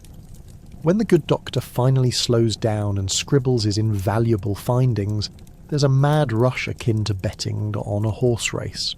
Forgotten are your feelings. It's all about the numbers. In fact, these charts morph into mystical maps, where notes resemble cryptic riddles about your life, insinuating that your gallbladder was last seen dancing with the moon while the rest of your organs teamed up for a game of catch. With the crescendo of this dramatic melodrama, your doctor finally rises, creates a flourish with his hand and proclaims, "In conclusion, you're better off staying home for the rest of your days and only coming to see me if you're on the very precipice of death." Precious gems of wisdom indeed, likely leaving you dizzy with a blend of hope and crumbling reality. Goodbye, world. Hello, Victorian whimsy. How wonderfully absurd it is to navigate the circus of Victorian medicine, where every heartbeat and hiccup could ignite a potentially life-altering fable, all while you lay there hoping someone remembered to renew your health insurance, when, well, it really wouldn't matter at that point. Kids, rejoice! Your life expectancy is as uncertain as someone finding a winning lottery ticket every day. In the nursery, finding the next possible ailment is a game as delightful as hide and seek, and its likely medicine involves lots of castor oil, lead, and a serious level of parental concern for your constant nagging to live longer than 5 years. In fact, Victorian parents didn't simply worry about their children. They constantly counted down the days before the inevitable soiree with the Reaper. Let's set the stage. Your room is filled with delightful toys, a robust stack of books with illustrations of healthy children living vibrant lives, none of whom need to fear the comforts of illness. In the corner sits a poster warning parents about the dangers of miasma, or bad air, which is rumoured to be the ultimate cause of all ailments. What's that noise? Oh, just the wheezing from your frail lungs, because nothing screams good parenting like exposing your precious offspring to tuberculosis, and a good chill from the drafts of an uninsulated Victorian home. As a child, your daily diet is about as nourishing as cardboard, focusing heavily on gruel that's teetering somewhere between tastelessness and outright despair. You pop a biscuit here and there, but don't hold your breath for sweets. Influenced by your Victorian forebears, sugar is hardly topping the charts of your family's budget. So what can you expect? Well, the secret ingredient in your new favourite stew is, amusingly, the same lead that once glimmered in an expensive Victorian toy, as children were often treated to the irony of health through hazardously toxic remedies. How charming! Nighttime brings with it more than just an oppressive darkness. It's also your cue for a delightful dose of opium tonic from the medicine cabinet that promises you all the sweet dreams of cotton candy clouds and unicorns. If unicorns were slightly smeared with the scent of something a bit more, shall we say, morbid. Why would anyone question such medicines? Well, parents weren't typically the ones concerned with lengthy explanations of side effects. They were simply grateful if it kept their little ones calm enough to not cough up a lung during supper. And with all this excitement, you certainly don't want to miss out on the community's buzz about childhood diseases. You know the classics: scarlet fever, diphtheria, measles. The fun list goes on as Victorian-era children, much like a casino's array of slot machines, rotate through potential ailments. The good news, if you survive one bout, there's a fair chance you may rack up some immunity for others. How's that for an exciting survival game? Before long, your social circles revolve around shops that sell remedies, visits to eccentric doctors with grandiose claims, and even mundane neighbourhoods transforming into pharmacies every full moon, as herbalists concoct brews that might just be doing the trick, or leaving you befuddled. Ever met the local quack leaning over a boiling cauldron explaining how bat wings can keep the croup at bay? As children, we might have giggled while also recalling the magic of folklore, where every cure fascinated and also terrified, making a trip to the doctor feel more like an excursion to a somewhat shady carnival. The only problem: spending an afternoon at the apothecary could mean parting with your pocket money on a cure that couldn't even suit a bewitched doll. As each day progresses, parents earn their honorary PhDs in medical myths, often believing that a spoonful of castor oil can clear up anything from mischief to muddy knees. You can just imagine the family gatherings. Oh, you've got the whooping cough. Just grab the oil. Because that's what every child secretly desired during moments of mortal illness. A swift, sticky slide into the agony of the preventative. However, amid the questionable parenting and laughably inconsistent medicine, there was a quiet revolution brewing. Women began to accumulate knowledge beyond widely accepted practices, diving into obstetrics, pediatrics, and midwifery. These courageous women sought to put an end to the miseries of childhood, learning instead from experience rather than the amateur dramatics of Victorian-era doctors. Fueled by their experiences, successful or bleak, they were more than mothers.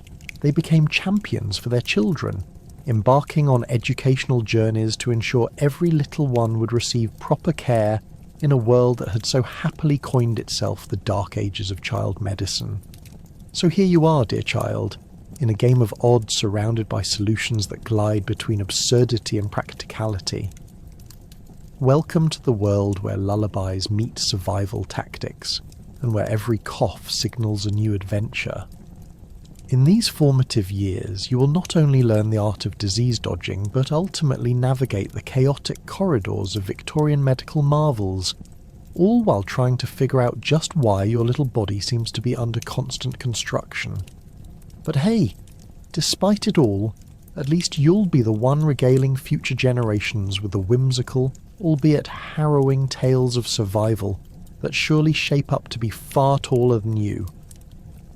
Are you feeling unlucky? No worries.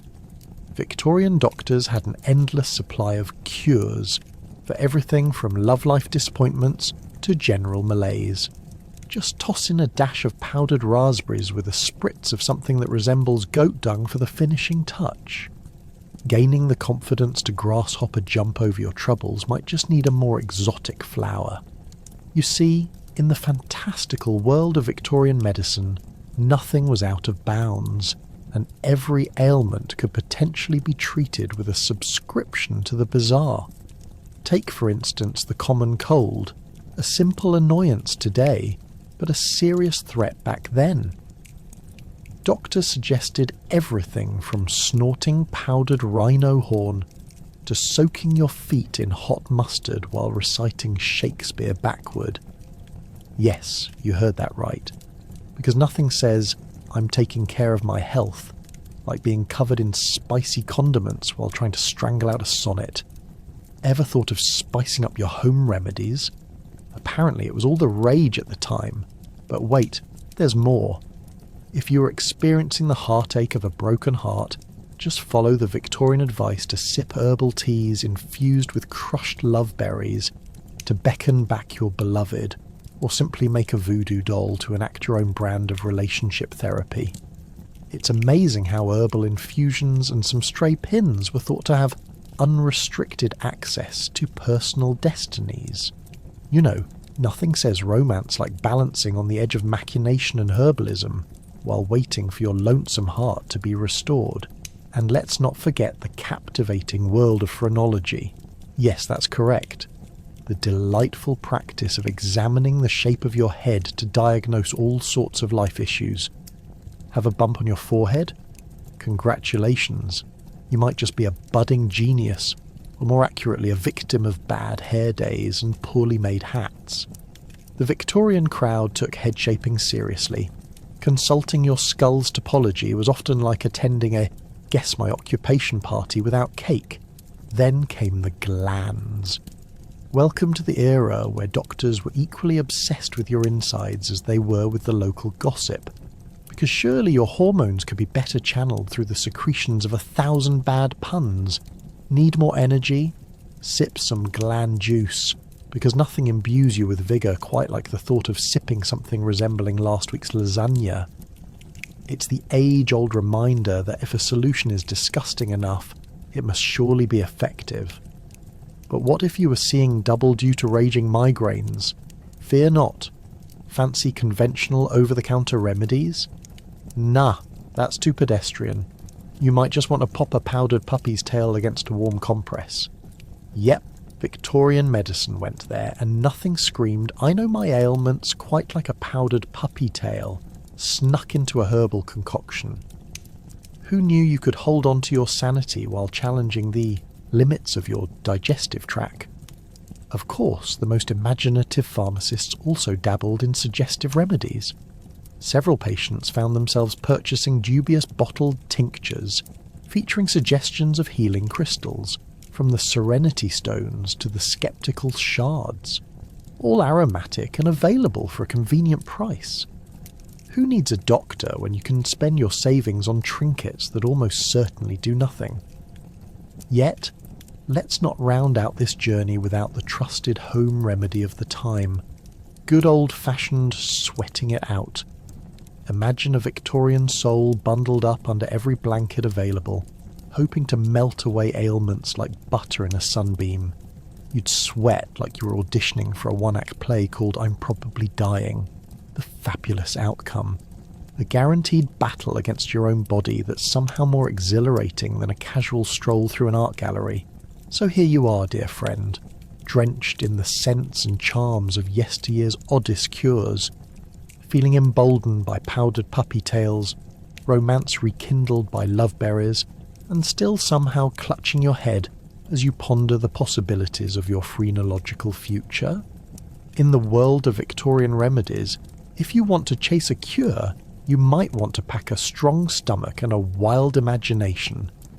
After all, if Napoleon could wield a battlefield of confusion, why couldn't you conquer the world of achieving health with just a sprinkle of absurdity? Curious about remedies that blend the magical and the medical? Welcome to a world steeped in tradition, flavoured with a sprinkle of enchantment. Doctors reluctantly sharing space with fortune tellers, alchemists and herbalists, each promising that their secret flair will cure your ailments, and for that price? Just remember to come prepared for a wild party in your own body. Think of it as a Victorian magical three-ring circus, where everyone has a cure for your sniffles, and you're just hoping it doesn't involve a goat's foot or the feathers of a rare endangered bird. You step into a backroom clinic where a doctor is bantering with a woman in a flowing gown who claims to commune with spirits. The doctor begrudgingly rolls his eyes as she gestures flamboyantly, producing a handful of dried herbs and an ancient talisman that looks suspiciously like it was crafted from last week's roadkill. "This will cure your father's liver problems," she insists, before adding with a conspiratorial wink, "but only if he wears it around his neck during a full moon." With a wave of her hand, she promises results that may or may not include visions of dancing unicorns.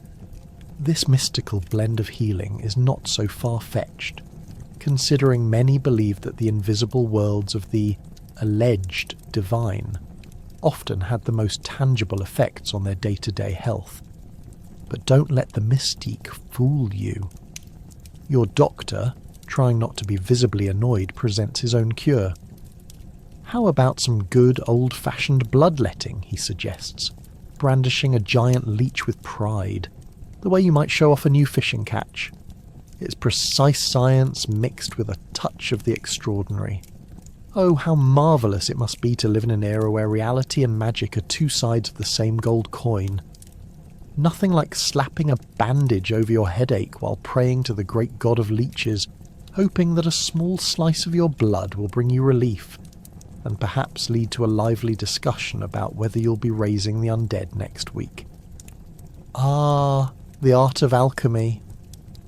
One underappreciated scientific pursuit was alchemy, the quest to transform base metals into gold. What does that have to do with curing disease? Everything. Or so believed the local quack. According to him, if you could just turn lead into gold, curing syphilis should be child's play. He'd wink conspiratorially while preparing a bubbling concoction that looks suspiciously like what you might find at the bottom of a swamp.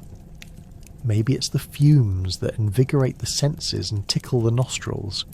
But who are you to judge? After all, if it bubbles, it's got to be magic, right? The idea of magical cures isn't just limited to physicians. Local apothecaries, too, are eager to sell their wares. Jars of mysterious powders, tinctures that promise to cleanse your soul or send the bad spirits running. You pop in to see what they've got, and just as you're about to reach into your pocket for your shillings, you overhear, "This elixir grants eternal youth." The shopkeeper adjusts her bonnet, grinning like a Cheshire cat. Do you believe her? It's probably best to buy several, just in case one's magic isn't strong enough.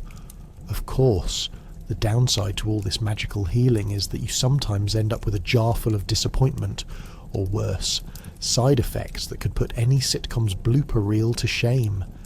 If you weren't sprouting feathers beforehand, you might be by the time the doctor's highly diluted potion finally kicks in. And what if you're not sold on the elixirs? You could always consult with a crying fortune teller down the street. She's curating her findings for the week. If she's correct, these insights could inspire a whole new path to wellness, or simply lead you to scrying for answers that probably don't exist.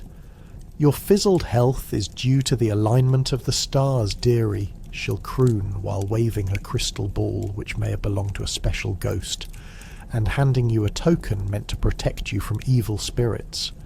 The Victorian age was a time when medicine desperately sought legitimacy, eagerly borrowing ideas from the mystical world while simultaneously dismissing its own crude practices. Weaving tales of magic, potions, and odd cures, they crafted an atmosphere filled with spectres of hope for the sick, a curious uncertainty that could make every visit to the doctor feel like a scene from a haunting folk tale. The doctor may have insisted he was practicing science, however the lines were blurred. So bring your leeches and your crystal ball, for this corner of Victorian medicine is where potion bottles and razor blades coexist in delightful, bewildering madness. Goodbye symptoms, hello mysteries. Victorian doctors had an unusual way of diagnosing everything by a process that might have best resembled a scavenger hunt. What's that? Your left foot suddenly resembles a cabbage. There's a good chance it's just a sign of a horrifying decomposing superbacteria. Yes, indeed, the medical minds of the era were renowned for their imaginative leaps. While we have the luxury of modern medicine with its fastidious tests, they had a wide array of bizarre methods that made the diagnosis of ailments both an art and an exercise in sheer absurdity. Each patient was a character in a live-action edition of Guess Who Medical Edition, leaving the doctor to squint at your ailments and make notes while you prayed the diagnosis didn't involve leeches. Imagine walking into a doctor's office and being greeted by an esteemed medical professional decked out in layers of clothing, thick enough to put your grandmother's quilts to shame. You conveniently forget about your cough and instead wonder if your doctor is wearing a portable barn. After all, warmth might assist with the winter chill, but it is also supremely close to suffocation. With a flourish, he directs your attention to a set of dog-eared charts. They depict whatever new disease has caught the imagination of the day. Can you tell me what colour your mucus is? Becomes the critical question of the moment, and suddenly you feel like you're starring in an avant-garde play in which even Shakespeare would raise an eyebrow. But wait, the doctor doesn't just take your word for it. Oh no, he insists on an in-depth physical examination that might as well have been a wrestling match. You're poked, prodded, and fondled more vigorously than a butcher examining chicken breast for freshness. Do you feel this? He asks, pressing on a spot in your side that has become a minor volcano of agony. You wince and think, well, now I do. Thanks for the reminder. Your brain jaunts around the question of whether he's conducting an examination or a strange version of charades, with your health hanging as the prize. The conclusion? You probably have the vapours, a term so delightfully vague it sounds like the symptom for having the audacity to catch a glimpse of sunlight. After what feels like an eternity of deciphering your body's complaints with more guesswork than real expertise, the challenge kicks into high gear. The doctor declares he needs to see another form of evidence, a specimen perhaps. Yes, dear listener, this is where we enter into truly mystifying territory. Picture this. You're handed a jar, handcrafted by the hospital's finest artisans, one assumes, to collect your, well, specimen. Suddenly you're confronted with a wildly modern task of Victorian proportions. Good luck convincing yourself that what you're doing is entirely normal, as you dash off to the nearby chamber pot and contemplate your life choices as you prepare to fill the receptacle with whatever your poor body can muster. But there's more. The doctor, armed with a fine-tooth comb and an alarming attitude of, what is that? More often than not prepares for the next round of inspections, one where the specimen, still warm from your latest efforts, becomes a central character in the not-so-glamorous world of Victorian diagnostics. Is it too yellow? Too green? Has it learned to dance? He mutters to himself occasionally, scribbling an assortment of letters that might as well stand for pathetic human condition. If you're particularly unfortunate, the doctor may cry out, "This may call for a cupping session." Oh yes, this charming practice helped, since it sounds like a confusing form of medieval punishment, with glass cups heated to create vacuums on your skin. A bizarre way to showcase how one could indeed choose misery over discomfort. Perhaps you'll resemble something like a crossbreed between a squid and the dinner menu at a Gothic restaurant. And once the diagnosis is made, you become yet another character in this tragicomedy of health misfortunes. You leave the doctor's office clutching a prescription list for remedies that may or may not have any association with science or good sense. Poisonous lead? Why not? Smear some assorted herbs on your leg? Definitely. Your life is a comedy of errors with a plotline that hinges precariously on whether any of this actually works. So remember, dear listener, the next time you think you're feeling under the weather, you can always be thankful you don't live in a time where diagnosis was simply a guessing game clothed in fine fabrics, mystery ingredients, and enough quaint absurdities to fill a chamber pot. In those Victorian days, the real question wasn't just what's wrong with me, but what's about to go horrifically wrong next? So keep that in mind on your next doctor visit, won't you? Whether you walk in merely feeling overworked or about to experience a rapid descent into medical mishaps, at least now you know what to expect, or rather, what to hope against. Just when you thought you couldn't feel worse, let's take a deep dive into the art of burial. Here, in Victorian London, resting in peace is a showstopper, where the dying were treated like demanding guests needing a triumphant send-off.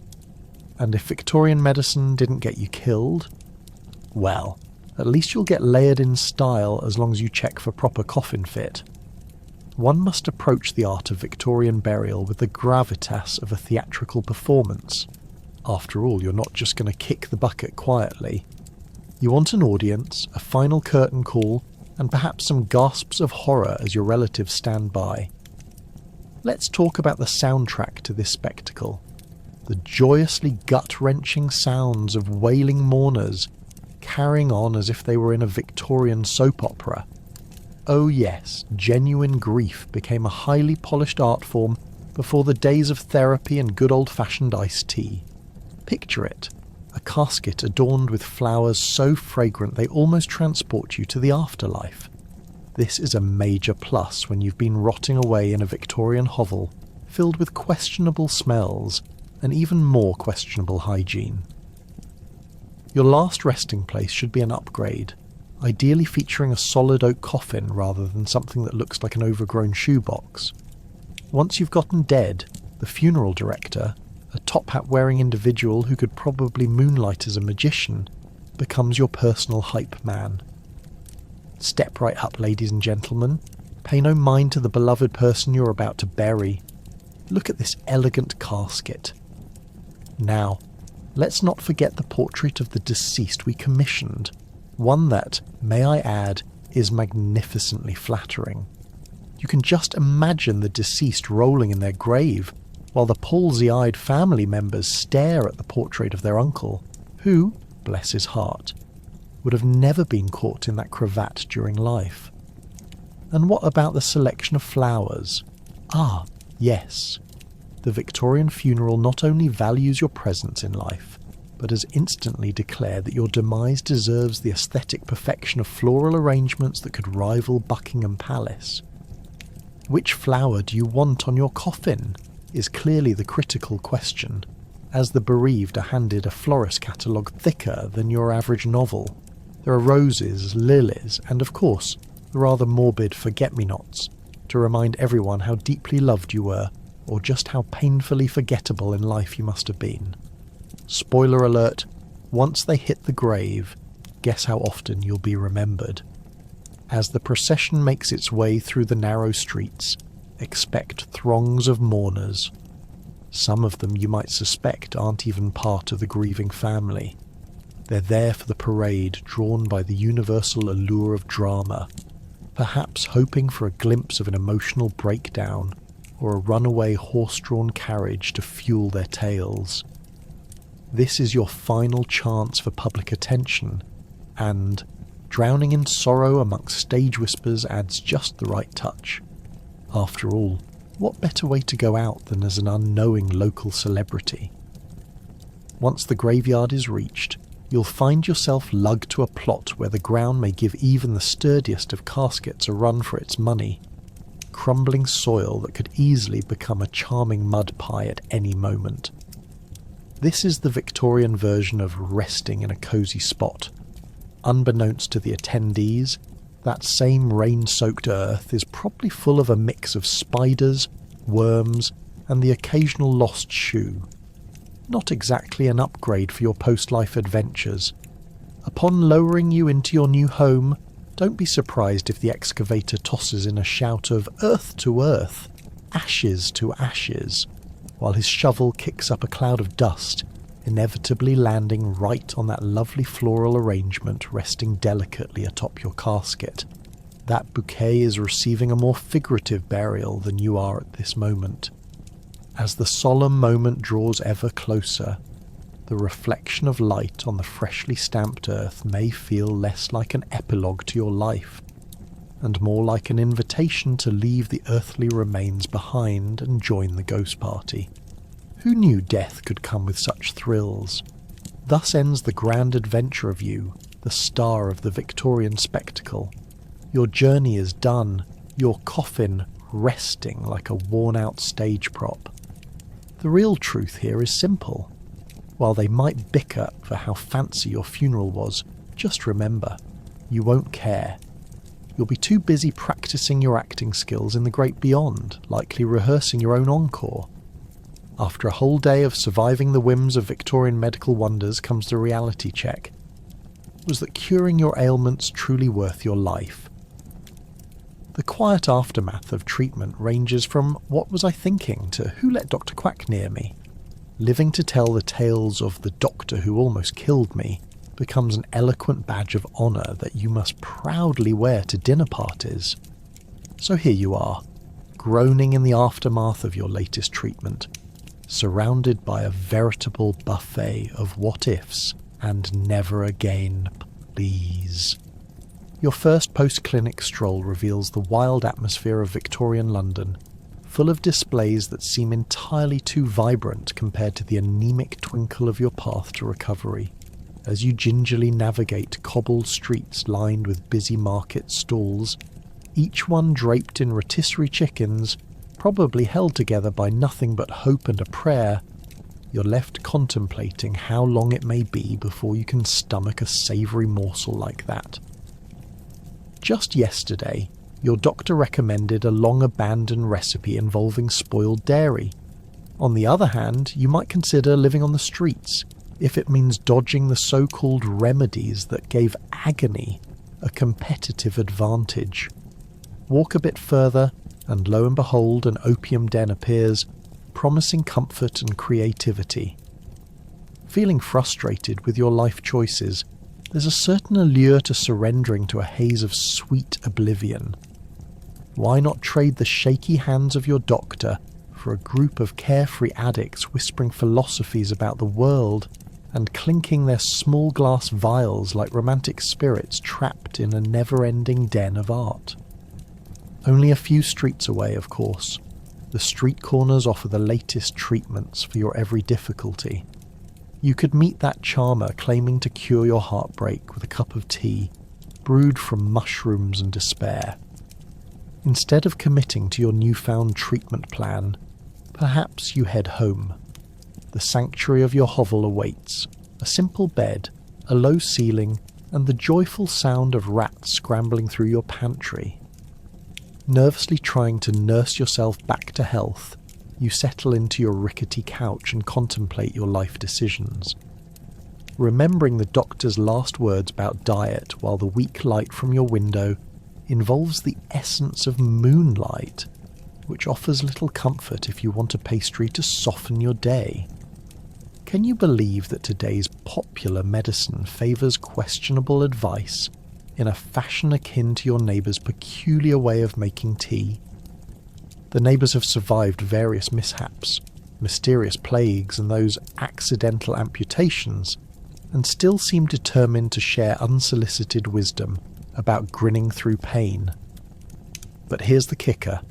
The moment you start questioning your healing journey, the doctor who left you half alive a cadre of aides who can't stop giggling at your newly fashioned bandage, and your friends screaming "bless" you from the other side of the street, you start realising reality can be even weirder than the remedies you've tried.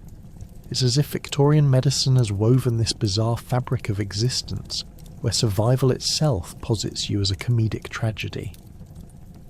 As the sun fades into a lavender haze, hints of evening light dance on your wall, but your thoughts dart back to the spectacularly wrong treatments you endured.